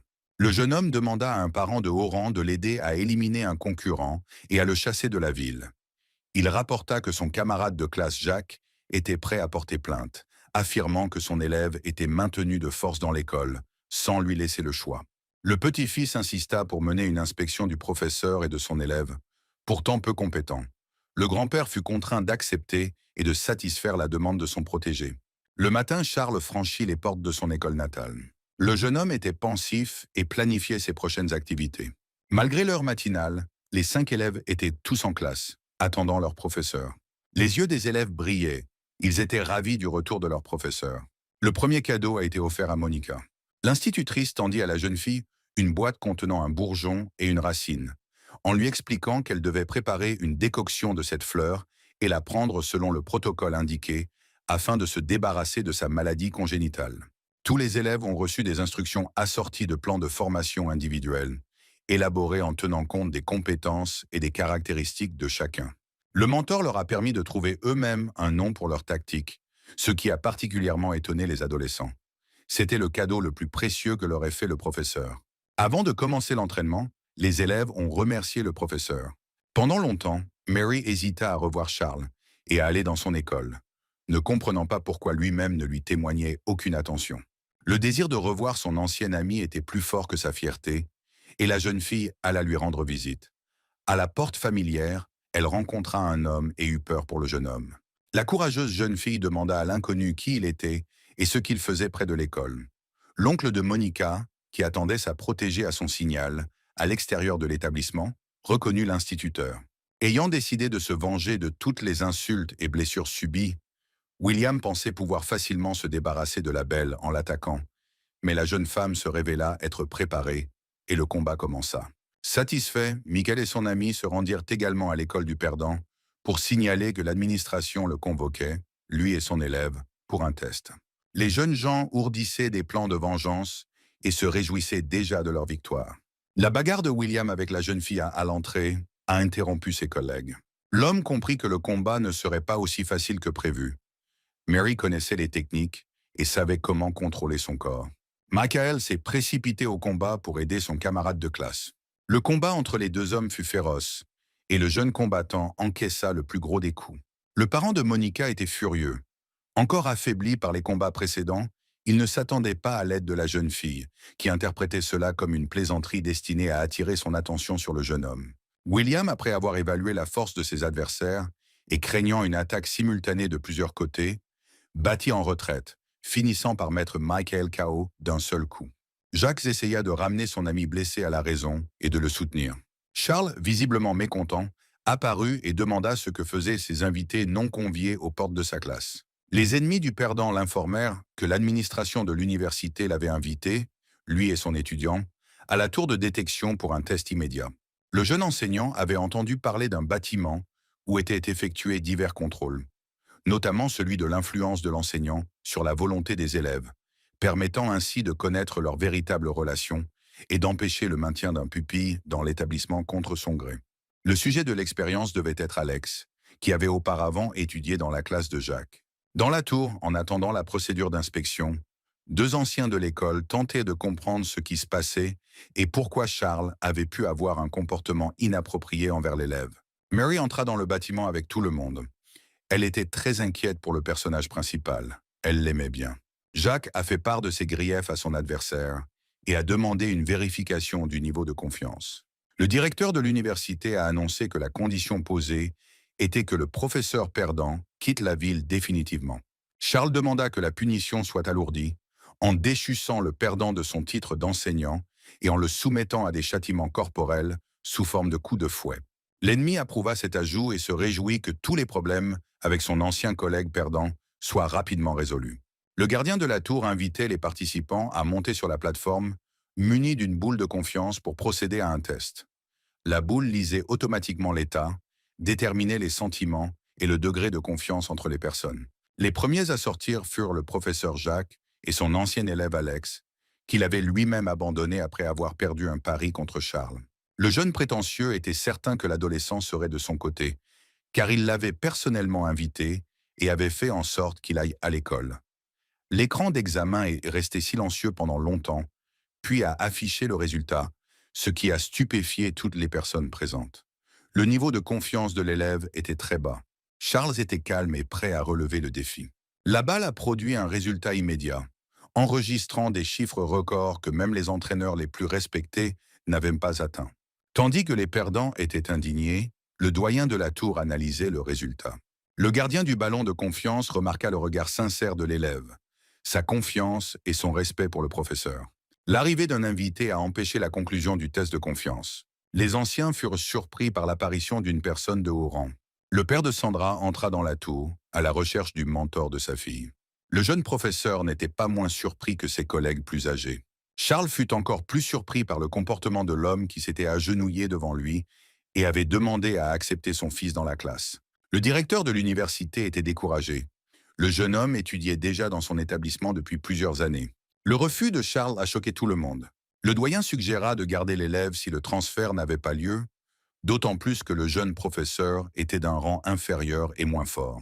Le haut fonctionnaire a rétorqué que le jeune professeur avait paré le coup d'épée de son fils avec 2 doigts, preuve d'un entraînement de haut niveau.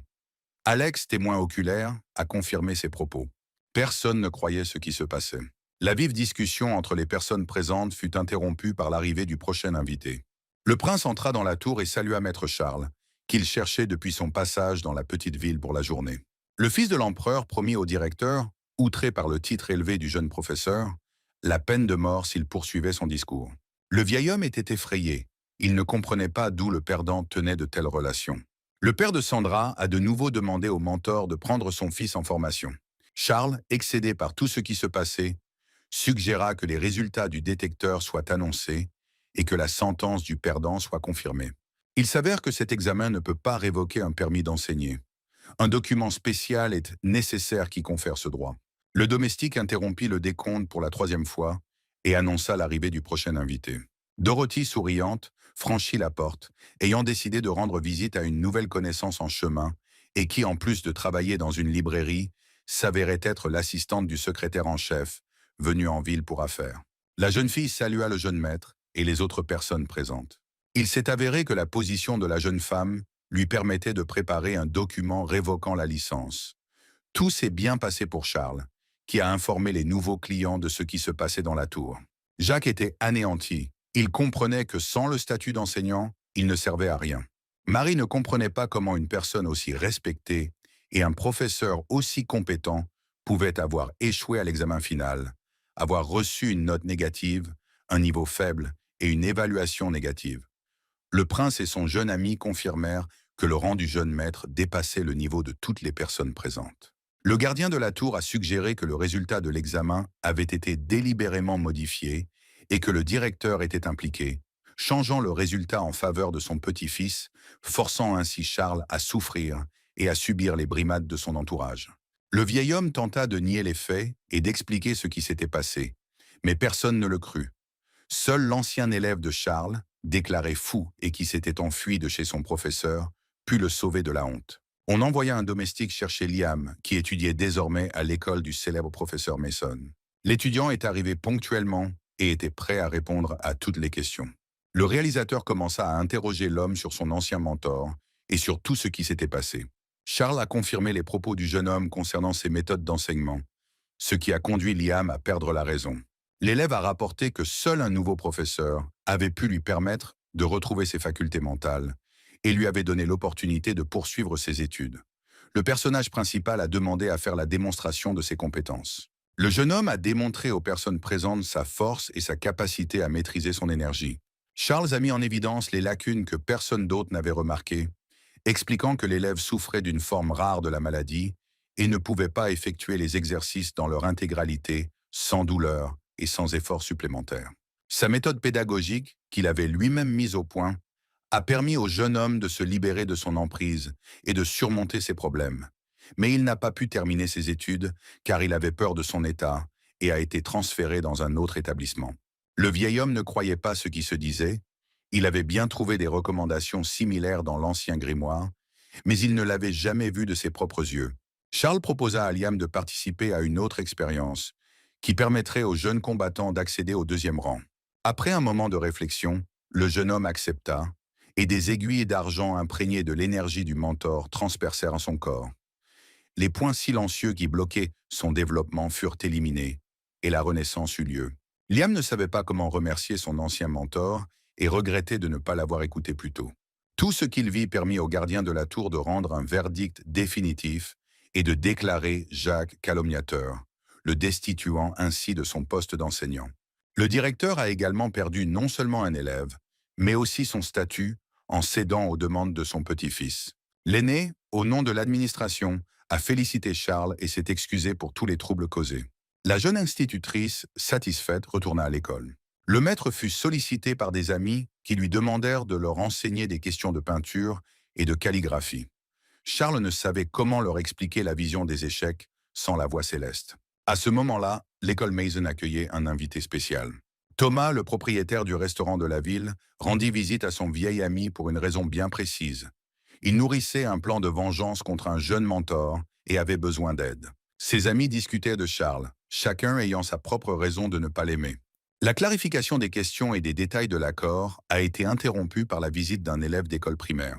Daniel avait une force et des connaissances moyennes. Le jeune homme a demandé à être dispensé de l'école.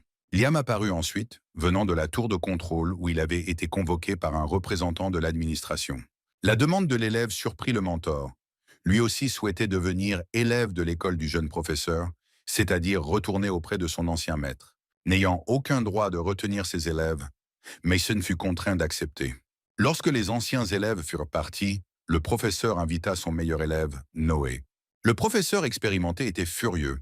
Il décida d'organiser un examen pour évaluer les pratiques pédagogiques dont le vainqueur hériterait de tous les élèves de l'équipe perdante et envoya son protégé porter l'invitation à l'examen. Il faisait jour, le maître d'école et son pupille n'étaient pas encore revenus de la tour. Les élèves de Charles étaient inquiets pour leur professeur. Soudain, la porte de la salle de classe vola en éclats et un jeune homme roux inconnu apparut. L'homme s'est présenté comme un étudiant de la meilleure école franc-maçonne. Noé a demandé à transmettre l'invitation à l'examen au professeur perdant et lui a conseillé de refuser le test, puisque leur professeur n'avait aucune chance de gagner. Les étudiants indignés tentèrent de défendre l'honneur de leur professeur bien-aimé au combat, mais l'homme aux cheveux roux dispersa un à un tous les combattants inexpérimentés. Charles et Alex revenaient des épreuves et ont réussi à attraper l'ennemi. Noé se vanta de ses succès auprès du jeune professeur, qui annonça qu'il acceptait l'invitation et proposa un pari avec un gros prix pour le gagnant. Le protagoniste rassembla ses hommes et les convainquit de participer à la bataille, leur garantissant une victoire facile. Le professeur a montré 3 techniques de base simples. Les élèves n'y croyaient pas, mais ont accepté de se battre. Le résultat fut la défaite complète de l'ennemi. Chacun des 5 étudiants se débarrassa facilement de Noé, qui ne comprenait pas comment cela avait pu se produire, car il venait de les affronter et devait maintenant une grosse somme à chacun d'eux pour réparer la porte cassée. L'élève, couvert de bleu et de blessures, vint trouver Mason, qui ne s'attendait pas à voir une telle humiliation de son pupille bien-aimé. Le sage professeur écouta le récit détaillé des événements et devina que la raison de cette victoire rapide ne résidait pas dans de simples techniques, mais dans des points vitaux exploités par les adversaires. Il comprit que Charles n'était pas si simple et qu'il devait se préparer minutieusement à l'examen. Olivia, une amie de Mason et enseignante dans une école voisine, lui a rendu visite pour lui annoncer la nouvelle. Le directeur avait été renvoyé et faisait l'objet d'une enquête, et le mentor, qui avait échoué jusque-là, avait finalement réussi l'examen de la Trust Tower. La classe du directeur était en effervescence. L'enseignant était déterminé à réussir le prochain examen et à demander l'aide des élèves, qui ont bien sûr soutenu leur héros. Après le cours, Alex a raconté à ses amis ce qui s'était passé dans le bâtiment administratif, leur racontant de nombreux faits intéressants sur leur mentor, digne de respect, et sur ses amis, les convainquant une fois de plus qu'ils avaient choisi le bon professeur. Charles réfléchit à un plan pour gagner. Il avait confiance en tout le monde sauf en l'homme gros et trouva un indice dans la bibliothèque céleste, apprenant qu'il devait activer le sang de dragon qui avait été donné au jeune homme à sa naissance. Des 3 méthodes d'activation, une seule était rapide et sûre, et le protagoniste se rendit dans la ville des pharmaciens sans savoir encore s'il serait capable d'acquérir les connaissances nécessaires et le titre de pharmacien, comment le processus lui-même se déroulerait et ce que John deviendrait, ni si sa petite équipe serait capable de vaincre le célèbre professeur à l'examen et de protéger leurs élèves. Le jeune instituteur n'avait pas d'argent et il se rendit à la guilde des pharmaciens pour chercher des ouvrages spécialisés qui pourraient aider ses élèves. L'assistant pharmacien a déclaré que l'accès aux ouvrages de référence était interdit à un simple mentor, que seuls les pharmaciens pouvaient consulter des ouvrages scientifiques spécialisés et que Charles n'avait d'autre choix que d'étudier une nouvelle spécialité. La douce Gloria, qui rêve d'obtenir le titre d'apprentie pharmacienne et travaille temporairement dans la pharmacie de son oncle, expliqua à l'étranger qu'il est nécessaire d'étudier une quantité considérable de littérature sur la chimie, les plantes médicinales et les techniques pharmaceutiques afin de réussir l'examen de spécialité. La jeune enseignante était prête à acquérir immédiatement de nouvelles connaissances, ce qui enthousiasmait la jeune fille, qui étudiait ces matières depuis plusieurs années. Charles a insisté et a fini par persuader la belle de l'emmener chez le propriétaire de la bibliothèque locale. L'oncle de Gloria s'est montré plus accueillant et a offert ses livres au jeune homme. Le propriétaire du matériel de formation a indiqué que l'examen d'apprenti pharmacien comprend des questions pratiques et théoriques. Le personnage principal se mit avec enthousiasme à étudier de nouveaux sujets dont il ignorait tout auparavant, et le temps passa à toute vitesse. Finalement, tous les volumes furent lus, un certain schéma se dessinait dans son esprit, et le jeune homme était prêt pour les épreuves. Le jeune homme prit congé de ses nouvelles connaissances, surprise par le comportement de son invité qui feuilletait avec enthousiasme et rapidité un livre après l'autre. Charles arriva pour l'examen. 3 candidats au titre d'apprenti pharmacien étaient déjà assis aux tables, attendant tous les professeurs. À l'heure convenue, le pharmacien en chef se présenta avec son assistant, qui répartit les tâches. Il fallait répondre à des questions théoriques et décrire la plante fournie dans la partie pratique. Il y avait de nombreuses questions. Le jeune homme s'attela à les résoudre. Il devait résoudre la totalité des tâches. La bibliothèque du chemin céleste ne faillit pas. Toutes les nouvelles connaissances qui venaient d'y être intégrées furent réunies en un seul volume. Charles commença l'examen avec un grand enthousiasme, et sa plume ne pouvait suivre le rythme de son maître. Le pharmacien en chef William fut surpris par la rapidité de la réponse du jeune homme inconnu, qui fut le premier à soumettre tous les travaux écrits. Le haut niveau de préparation et l'exactitude des solutions ont déconcerté l'examinateur. Les questions étaient difficiles, et il ne croyait pas que cela fût possible. Les sujets attendaient avec impatience les résultats du test. Pour ceux qui avaient réussi la première étape, l'épreuve pratique les attendait. 3 personnes ont réussi les questions théoriques, dont Charles. Il était temps de tester les connaissances botaniques des jeunes hommes. Le personnage principal obtint un spécimen très rare d'une fleur médicinale, mais le chemin céleste en détermina rapidement le type et les caractéristiques, et la tâche fut accomplie. Charles fut très surpris lorsque les examinateurs lui annoncèrent qu'il avait échoué à l'épreuve pratique et qu'il n'avait pas réussi l'examen. Le jeune homme insista pour examiner les résultats et prouva son point de vue. Les célèbres pharmaciens furent stupéfaits et reconnurent leur défaite. Le personnage principal a reçu un jeton spécial et le titre d'apprenti pharmacien. Les plus grands spécialistes furent surpris de voir le jeune homme assumer son statut avec autant de calme et demander l'accès à une littérature spécialisée réservée aux pharmaciens. Pour obtenir un accès complet, Charles était prêt à passer l'examen suivant, qui consistait en un entretien avec tous les plus grands experts alchimistes de l'État. Le pharmacien en chef et son collègue étaient tout simplement choqués. Ils ne s'attendaient pas à une telle impudence de la part du jeune homme. Il était pratiquement impossible, même pour des spécialistes expérimentés, de franchir ce niveau. Le jeune homme a convaincu ses mentors de commencer à préparer le prochain examen et s'est attelé à l'amélioration de ses connaissances théoriques. Tous les documents imprimés de la bibliothèque des pharmaciens furent assimilés en une journée. L'assistant envoyé par les pharmaciens pour superviser le jeune homme ne vit que des montagnes de livres, qu'il feuilleta à toute vitesse en quelques minutes. Le soir, fatigué par toutes ces nouvelles connaissances et impressions, Charles se rendit à l'auberge pour se reposer. Pendant que le jeune mentor apprenait un nouveau métier pour aider ses élèves, l'une d'entre elles, la fière Monica, discutait avec son oncle, qui s'opposait catégoriquement à son professeur. Le protecteur vit la plante dans les mains de sa pupille et fut perplexe en apprenant qu'elle avait été offerte à la jeune fille par la jeune institutrice qu'il détestait. Il s'agissait d'un spécimen rare de plante médicinale, dont le coût était très élevé même pour les personnes nobles. L'oncle de Monica connaissait les propriétés de cette plante, mais n'avait jamais vu ce miracle auparavant, et même lui n'avait pas les moyens de l'acheter. La jeune femme expliqua que son mentor avait identifié ses problèmes, à savoir une mauvaise répartition de son énergie, ce qui entraînait une détérioration quotidienne de sa santé et de ses capacités de combat, et qu'une décoction d'une plante rare était censée l'aider à retrouver des forces. Ayant pris connaissance du prix, la jeune fille décida, avec son oncle, de remercier immédiatement son professeur, qui se rendit dans la ville des pharmaciens pour se renseigner davantage. Inspirés, les proches se rendirent aussitôt à la guilde des pharmaciens. À son arrivée, Monica apprit d'une jeune fille dans la petite bibliothèque que son mentor passait un examen pour confirmer son statut d'apprenti pharmacien. L'oncle de la princesse fut surpris. Il comprenait l'étendue des connaissances et des compétences qu'un spécialiste en produits pharmaceutiques devait posséder. Gloria confia à ses invités que Charles s'était préparé rapidement et était déterminé à réussir, ce dont elle doutait, car l'examen était extrêmement difficile. Deux jeunes hommes sortant de la salle d'examen ont dissipé tous les doutes et confirmé que leur concurrent avait réussi l'épreuve théorique et pratique.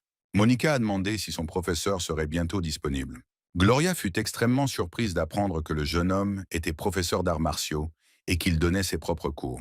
Les jeunes hommes qui avaient échoué à l'examen ont déclaré que Charles avait accepté un entretien avec le plus ancien et le plus célèbre alchimiste du pays. La jeune femme était stupéfaite que son mentor, que personne n'appréciait, soit prêt à tout pour aider ses élèves.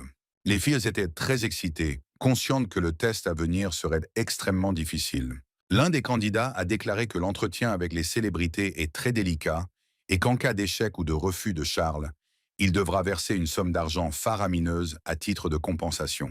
Monica calcula mentalement le prix de sa fleur médicinale et le coût de l'examen, et elle était sur le point de fondre en larmes.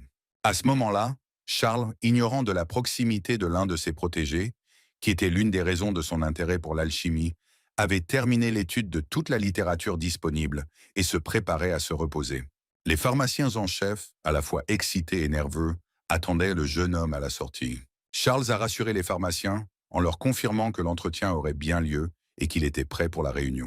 Ne croyant pas un mot de ce que disait cet homme, les scientifiques furent choqués par son calme. Charles prit congé et alla se reposer, attendant l'arrivée des éminents examinateurs. À l'entrée du dortoir, un étudiant s'est précipité vers son mentor, qui ne s'attendait à rien, avec des mots de gratitude et de respect. Charles tenta de calmer la jeune fille en lui expliquant que c'était son devoir. L'oncle de Monica, qui se tenait à l'écart, rejoignit sa pupille et remercia chaleureusement le jeune homme d'avoir pris soin de la fillette. La jeune institutrice fut surprise par les changements de comportement de l'élève, auparavant désobéissante et agressive, et de son protecteur, qui avait tenté à plusieurs reprises de l'assassiner. Charles a répété une fois de plus à la jeune fille que ses élèves étaient très importants pour lui et qu'il essayait de faire tout son possible pour eux. La bibliothèque du chemin céleste poursuivit son œuvre, préparant de nouvelles informations à partir des connaissances acquises. Le volume suivant, consacré aux produits pharmaceutiques, était prêt. L'oncle de Monica a proposé de compenser partiellement le coût de la plante médicinale donnée à sa pupille, en offrant à Charles la quasi-totalité de ses économies. Le jeune mentor refusa tout soutien financier, se souvenant qu'il avait obtenu cette fleur grâce à son propre savoir et à l'aide de la bibliothèque céleste, c'est-à-dire pratiquement gratuitement. L'enseignante a remercié le parent de la fillette et a promis de continuer à prendre soin d'elle. Il était temps de rentrer à la maison et d'attendre l'appel pour un entretien. Charles était inquiet à cause de la grosse somme d'argent qui lui était offerte pour ce service. Après un court repos, le professeur prévoyait de quitter la ville. Il devait continuer à enseigner à ses élèves. Il ne restait que peu de temps avant l'examen professionnel. L'oncle de Monica fut surpris par le comportement du jeune professeur. Il lui était reconnaissant pour la jeune fille et était prêt à lui venir en aide. La jeune femme confia à son tuteur que Charles était constamment mis en doute et attaqué par d'anciens camarades de classe et collègues, et qu'il avait récemment réussi avec succès la série d'épreuves. Un parent de haut rang de Monica a promis de soutenir son mentor. Chez lui, la nuit passa vite. Charles dormit à peine, essayant de comprendre les informations qu'il avait reçues. Des idées et des pensées nouvelles tourbillonnaient dans la tête de l'enseignant. Les résultats de l'entraînement ne se firent pas attendre. De nouvelles et puissantes bouffées d'énergie envahirent le corps du jeune homme comme un flot continu.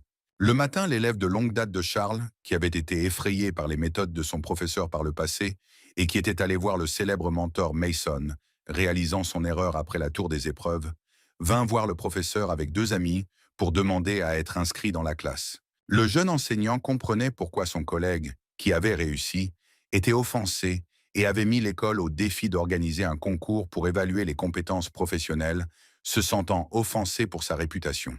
Les nouveaux élèves étaient autorisés à assister au cours. Charles commença la leçon en s'appuyant sur de nouvelles connaissances et techniques qu'il avait récemment acquises et développées. Les jeunes combattants nouvellement arrivés furent surpris. Ils n'avaient jamais reçu d'informations d'un tel niveau. C'était une présentation moderne, simple, mais efficace des techniques de combat et des flux d'énergie. Le temps a filé pendant mes études. Le matin, Charles reçut la nouvelle et se réunit de nouveau à la guilde des pharmaciens. Gloria, qui avait rencontré le jeune homme, était heureuse de le voir. Elle commença à l'apprécier pour sa simplicité, sa force, sa confiance en lui, et elle s'inquiétait beaucoup pour lui. La jeune fille emmena le personnage principal dans la salle d'examen, lui souhaitant bonne chance. Dans la grande pièce se trouvait un énorme poêle ressemblant à une étrange cruche. William salua le jeune pharmacien. Le spécialiste en chef a rapporté que tous les plus grands alchimistes de l'État étaient arrivés et que l'entretien porterait sur les pilules, dans lesquelles ils étaient des spécialistes reconnus. Une foule d'érudits de haut rang entra dans la salle. Le pharmacien en chef présenta le jeune homme et annonça les conditions de l'entretien. Il était nécessaire de répondre aux questions de tous les guérisseurs. Charles était indigné et a suggéré que les experts eux-mêmes ne seraient pas capables de réussir leur test, car il était difficile de satisfaire tout le monde. Les célèbres alchimistes étaient insatisfaits des performances du jeune homme et se préparaient à une victoire facile. L'heure des tests était arrivée, chacun avait confiance en soi et en ses connaissances. Les scientifiques furent surpris par l'assurance du jeune homme. Toutes les célébrités présentes étaient extrêmement enthousiastes et prêtes pour une bataille d'esprit inégale. La situation devenait de plus en plus tendue à chaque phrase prononcée par le jeune homme. Charles, au contraire, se calma et mena la conversation avec humour et une confiance totale. L'examinateur en chef a proposé de mettre fin au débat et de procéder à l'épreuve proprement dite. Le premier à se manifester était un fabricant bien connu de pilules médicinales rares pour de nombreuses maladies, comprenant des centaines de plantes. L'alchimiste suggéra d'étudier la technique de fabrication d'un des types de drogues et d'en déterminer la composition et les propriétés. L'opération a duré quelques minutes. Le spécialiste a travaillé avec brio et rapidité. Charles était tellement surpris par la vitesse qu'il n'eut pas le temps de remarquer quoi que ce soit. Il commença à paniquer, craignant un échec fulgurant. Les pilules sortirent du four ardent, l'examinateur attendit une réponse. Les scientifiques présents étaient ravis du travail de leurs collègues. Un instant de confusion, et Charles était prêt à répondre, la bibliothèque céleste évaluant rapidement les lacunes. Le jeune homme s'approcha du scientifique et, pour que les autres ne l'entendent pas, prononça le nom des fameuses pilules d'un autre auteur, dont une copie était maintenant préparée sous les yeux des personnes présentes et présentée comme la sienne, ce qui était une honte absolue. Le premier spécialiste fut reconnaissant envers Charles pour son tact et admit publiquement sa défaite. Les scientifiques présents n'ont pas entendu la réponse et ont été stupéfaits par la décision de leurs collègues. L'alchimiste suivant changea de tactique d'interrogation. Le spécialiste a suggéré d'examiner la technologie de fabrication des pilules et de l'évaluer. Le four était brûlant. L'énergie du scientifique fusionna avec le monstre de fer. Le processus était terminé, l'alchimiste attendait le résultat. Pour Charles, trouver les défauts était la chose la plus facile à faire, car c'était là tout l'enjeu de la bibliothèque céleste. Le jeune homme s'est concentré sur le processus de fabrication lui-même, notamment sur le régime de température, qui n'était pas pris en compte lors de l'utilisation de différents mélanges à base de plantes. Le grand alchimiste n'avait même pas pensé aux nuances de température et en fut choqué. Le personnage principal s'intéressa ensuite à l'appareil lui-même. Le four était obsolète et présentait des défauts qui affectaient ses aspects technologiques. Le conseil des alchimistes les plus âgés écoutait avec une attention soutenue ces informations jusque-là inconnues. Aucun d'eux n'était au courant de telles subtilités. Charles poursuivit son discours cinglant en expliquant que la composition du carburant influençait également les propriétés des pilules. Tous les défauts mentionnés ci-dessus dans le processus technologique ont complètement modifié les propriétés du médicament et pourraient entraîner des conséquences imprévisibles. Il était difficile pour le célèbre alchimiste d'admettre que le jeune homme inconnu avait raison. La composition de la pilule ainsi obtenue a également été vivement critiquée par le protagoniste. Les plantes médicinales entrant dans la composition du médicament en préparation étaient incompatibles et, de ce fait, pouvaient nuire au patient plutôt que lui être bénéfiques. Ce fut la victoire suivante de Charles. Les scientifiques, sous le choc, n'en croyant pas leurs yeux. Même les plus anciens spécialistes avaient commis de nombreuses erreurs. Le célèbre pharmacien, bouleversé, était le plus bouleversé de tous. Il avait consacré toute sa vie aux pilules, mais il s'avérait qu'il s'était trompé. Les scientifiques étaient inquiets, mais il a été décidé de poursuivre l'essai. Deux pharmaciens se sont proposés pour évaluer la qualité des pilules qu'ils avaient préparées, inquiets de leur faible efficacité. Chacun essayait de résoudre son problème personnel en oubliant l'examen. L'analyse de la composition des médicaments s'est révélée décevante. Au lieu d'apaiser l'esprit, ils ont provoqué de l'agressivité et des crises de perte de contrôle. Le volume de la bibliothèque céleste révélait les faiblesses de chaque potion. Les scientifiques étaient à la fois stupéfaits et déprimés par ces découvertes. Le conseil des pharmaciens renommés fut choqué par les connaissances et l'évaluation objective de leur travail par le jeune homme. L'un des plus anciens alchimistes tenta de restaurer sa réputation ternie. Charles a répondu aux questions posées avec assurance. Le protagoniste a mis en évidence l'erreur de l'examinateur, l'influence de son attitude personnelle et de ses problèmes familiaux sur son travail, ce qui affecte négativement les propriétés des médicaments. L'insigne honorifique de pharmacien alchimiste de la première étoile était une récompense bien méritée, reconnue les scientifiques, admettèrent leur défaite. Charles ne s'intéressait pas au rang élevé. Il a immédiatement demandé à utiliser la bibliothèque professionnelle d'élite, ce à quoi servait le statut d'apothicaire. William emmena son nouvel ami et collègue au dépôt de livres. Le nombre de volumes a impressionné même le personnage principal. Le jeune homme rassembla ses forces et commença à maîtriser la nouvelle littérature.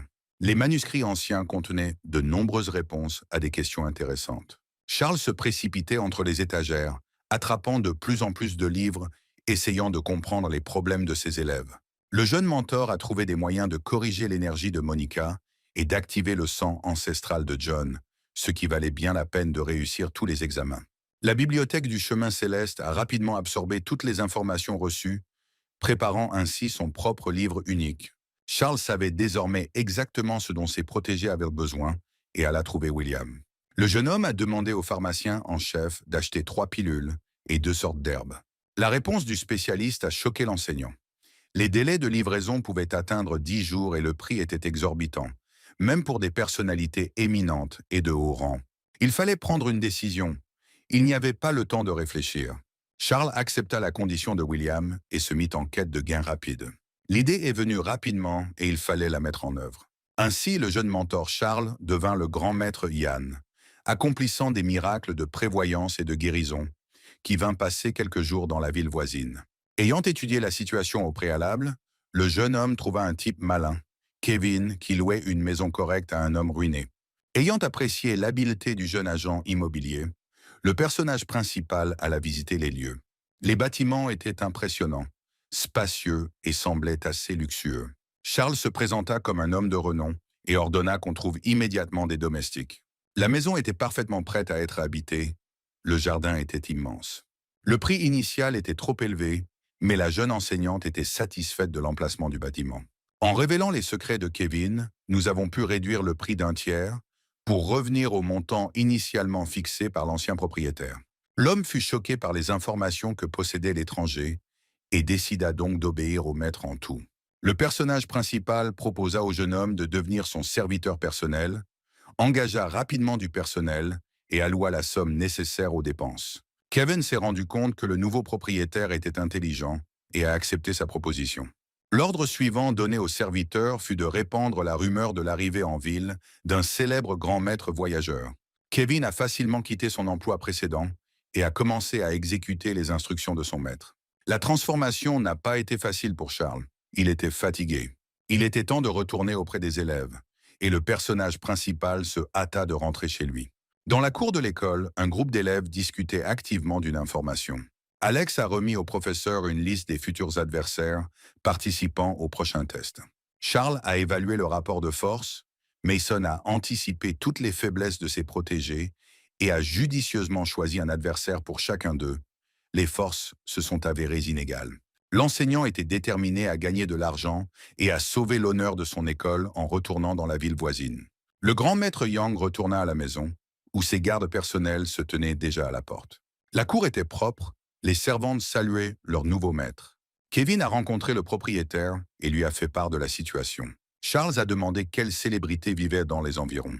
La solution du maître fut d'aller se promener avec son serviteur dans les rues de la ville. Charles savait désormais qu'un homme d'affaires très riche, ami de la famille de l'empereur, habitait non loin de là, et il se dirigea vers sa maison. En s'approchant, le jeune homme déguisé vit que l'entrée des chambres était gardée par 2 lions de pierre en jade précieux. Le personnage principal s'arrêta dans un petit café de rue voisin pour prendre une tasse de thé. Le maître suggéra à son serviteur de briser l'un des animaux. Kevin ne crut pas les paroles de son maître et le supplia de ne pas l'envoyer à la mort. Rassuré par les paroles de John, le garçon prit le marteau et alla exécuter ses instructions. Des passants ont vu la tête du monstre de pierre s'envoler et rouler sur le trottoir. Le coupable était tout près. Les habitants, furieux, ont attaqué le destroyer. La foule s'est emparée de Kevin et a commencé à le battre. Ce châtiment cruel a été interrompu par le propriétaire de la maison au lion. Kevin expliqua que l'ordre de couper la tête du monstre de jade, d'une grande valeur, lui avait été donné par son maître. La rencontre entre les deux hommes eut lieu, et le chef de la riche famille, Marcel, exigea des explications. Le grand maître Yang expliqua au propriétaire indigné comment, en passant par là, il avait découvert que les lions n'étaient pas faits de jade émeraude, qui apporte force et santé, mais de jade sang, qui absorbe l'énergie des membres de la famille. Les pierres sont difficiles à distinguer. Une erreur a été commise lors de la fabrication des sculptures, ce qui n'affecte pas le propriétaire de la maison bénéficiant d'un haut niveau de protection, mais tue les autres membres de la famille qui sont incapables de se protéger de la pierre vampirique, et quelqu'un dans la maison est en danger de mort. Charles se leva et dit au revoir, proposant de réfléchir à la situation et de restituer l'indemnisation si le propriétaire de la maison n'était pas d'accord avec la destruction du lion. Marcel ne pouvait croire les paroles de l'étranger, mais sa femme était à la maison, s'éteignant peu à peu jour après jour. L'homme riche tenta de poser des questions, mais Jean et son serviteur s'éloignèrent calmement. Le maître fit semblant d'être offensé par cette méfiance et ne répondit pas à l'appel. Marcel a fait appel à un vieil ami, l'expert, pour qu'il examine les monstres. L'ami était stupéfait, car il y a de nombreuses années, il avait lui-même examiné les sculptures et n'avait pas reconnu le jade sanglant. Ce n'est que maintenant que les fragments révélaient l'essence de la pierre. Jean rentra chez lui avec son serviteur. Le maître avait ordonné de ne laisser entrer personne, car il comptait se reposer. Au bout d'un moment, M. Marcel et son ami ont frappé à la porte. L'homme d'affaires a offert à Kevin une potion de guérison et de l'argent, en guise de compensation, et lui a demandé de l'emmener voir le propriétaire. Le serviteur lutta désespérément contre la tentation. Le jeune homme refusa d'accepter les cadeaux et déclara que son maître ne les acceptait pas pour le moment. Aucune persuasion n'a pu faire changer d'avis Kevin. Ce n'est qu'après avoir fermé les portes que le serviteur put se reposer. Il était fier de sa constance. Le garçon courut dans la maison pour informer le monsieur de l'arrivée de Marcel. Charles n'était pas surpris. Il avait calculé toutes les options à l'avance. Le grand maître a annoncé qu'il partait en vacances et qu'il recevrait des invités le lendemain matin. Le lendemain, les portes s'ouvrirent et Marcel, qui avait attendu toute la nuit une invitation, entra dans la maison. Le protagoniste salua l'invité et expliqua le retard en disant que l'énergie de la pierre avait un effet destructeur par transmission de mari à femme, que son pouvoir s'était affaibli pendant la nuit et que le contact pouvait être rétabli. Marcel remercia son sauveur et alla chercher sa femme. Il avait besoin de toute urgence de l'emmener examiner la malade. Kevin fut surpris par les tactiques de ce monsieur. Pour l'inciter, Charles proposa au garçon d'augmenter son énergie, qui était bloquée au 2e niveau depuis longtemps. En nettoyant les méridiens de Kevin et en y ajoutant sa propre puissance, le protagoniste a augmenté son niveau à 3. Le serviteur n'en croyait pas sa chance. Le jeune homme a salué sa décision de quitter son précédent emploi pour aller servir son nouveau maître et son patron. Une expérience de vie enrichissante. La calèche de Marcel s'arrêta devant la maison. Charles ne s'y attendait pas. L'épouse de l'homme d'affaires était dans un état extrêmement grave. La jeune femme paraissait épuisée et était inconsciente. Le jeune mentor regarda la femme malade. La bibliothèque était silencieuse. Charles décida de prendre la main de la patiente. Son pouls était à peine perceptible, mais le flot d'informations était intarissable. Le livre de la vie évoquait la fermeture de tous les méridiens et une grande perte d'énergie. Jeanne a promis à Marcel de sauver sa femme mourante. Les aiguilles, imprégnées d'une force énergétique pure, pénétrèrent le corps et la conscience de la pauvre femme. Charles n'eut pas le temps d'indiquer le prix du traitement ni le nombre de séances, car la patiente se réveilla et commença à parler.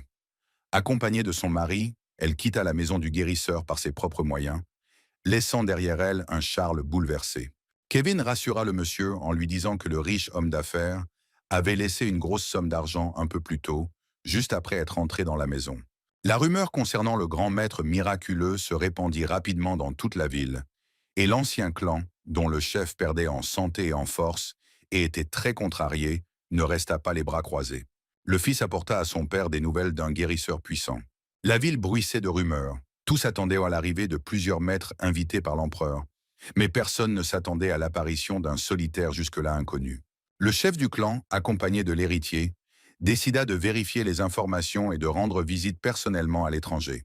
Kevin conduisit les invités dans la salle de réception. Leurs regards se croisèrent et ils s'observèrent attentivement. Le vieil homme doutait de l'authenticité du grand maître et exprima son opinion au moment de partir. Les paroles de Charles, transmises par Yann, firent soudainement changer d'avis le chef du clan, qui se mit à respecter le propriétaire de la maison. Le vieil homme se jeta aux pieds du protagoniste, implorant son aide. Mais il était trop tard. Le maître demanda à emmener dehors l'invité qui avait auparavant douté de ses capacités. Laissés devant le portail, le père et le fils discutèrent de ce qui s'était passé. Le chef de famille insista pour une seconde rencontre, car il comprit que seul cet homme comprenait l'essence de son problème et pourrait l'aider à le résoudre. Il était nécessaire de réunir d'urgence de l'argent pour apaiser ce monsieur. Charles quitta secrètement la ville et se rendit à la guilde des pharmaciens, laissant Kevin répandre des rumeurs concernant une rémunération convenable pour la réception donnée en l'honneur du grand maître Yann. La première partie de la commande attendait le jeune professeur. Le reste devait arriver de loin dans quelques jours. Le jeune homme vérifia l'authenticité du produit à l'aide d'une bague en émeraude qu'il avait reçue auparavant d'un hypnotiseur de talent et remercia le pharmacien. William était ravi de rencontrer son jeune collègue et lui suggéra de rendre visite à son vieil ami, qui se révéla être un maître d'armes talentueux, ce qui intéressa beaucoup le mentor. Il souhaitait acquérir des compétences supplémentaires pour aider Alan lors des compétitions à venir. Charles accepta avec joie, et les nouveaux amis allèrent lui rendre visite. Le célèbre professeur fut très surpris par les efforts du jeune homme pour apprendre rapidement une technique inconnue, car on consacre de nombreuses années à ce genre de choses. Le jeune homme demanda au maître d'étudier sa bibliothèque personnelle sur les arts martiaux et l'utilisation des armes blanches. Les vieux amis buvaient tranquillement du thé dans la cour tandis que leur jeune ami lisait de la littérature, lorsqu'une lance de feu d'une énergie énorme jaillit de la maison. Le propriétaire de la maison s'est précipité dans le bâtiment pour découvrir qui était à l'origine de ce qui s'était passé. Charles se tenait au milieu des étagères, quelque peu surpris. Les circonstances laissaient de penser qu'il s'agissait de sa soumission. Le jeune homme demanda à lui montrer quelques techniques de combat pratiques, surprenant encore davantage le maître. L'énergie de la lance de feu filtra devant Charles avec une force bestiale, et le professeur parvint à éteindre la charge avec grande difficulté et à rester indemne. Le jeune élève, faisant alors office de professeur, révéla au vieux maître les secrets du maniement de la lance. L'ami de William a insisté pour payer la leçon, et Charles a reçu l'argent de façon inattendue. Le mentor était satisfait de la visite. Les nouvelles informations pourraient être très utiles à Alan.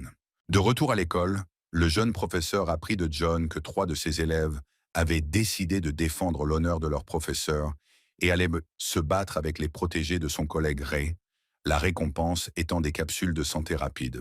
Monica, Alex et Alan se préparaient au combat. Profitant de l'absence de Charles, son concurrent a opposé tous ses élèves, plus de 40, au trio.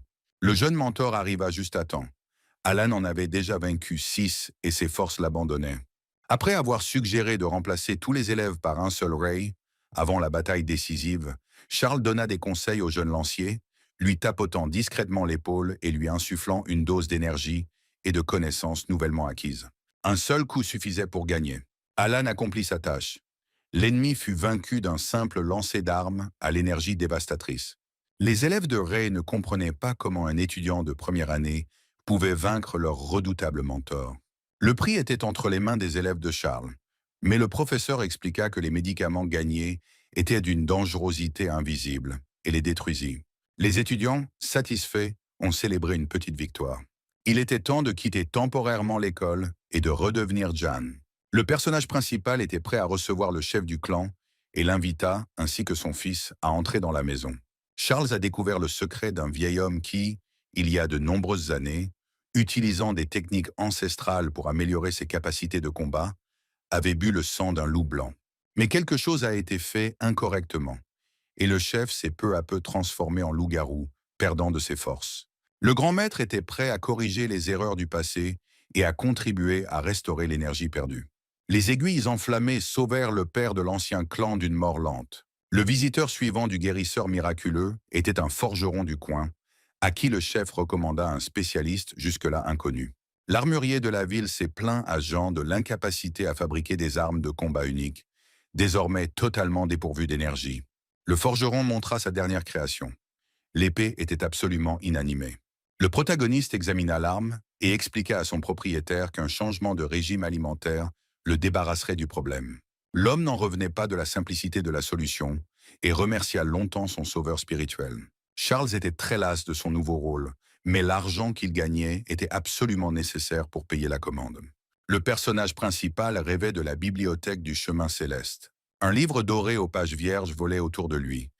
Le jeune homme comprit que dans cet exemplaire, il devrait remplir lui-même les informations.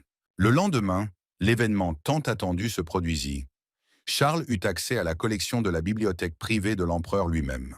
Le temps passé dans la réserve de livres a ouvert des méridiens et des voies supplémentaires pour la circulation de l'énergie pure vers le protagoniste.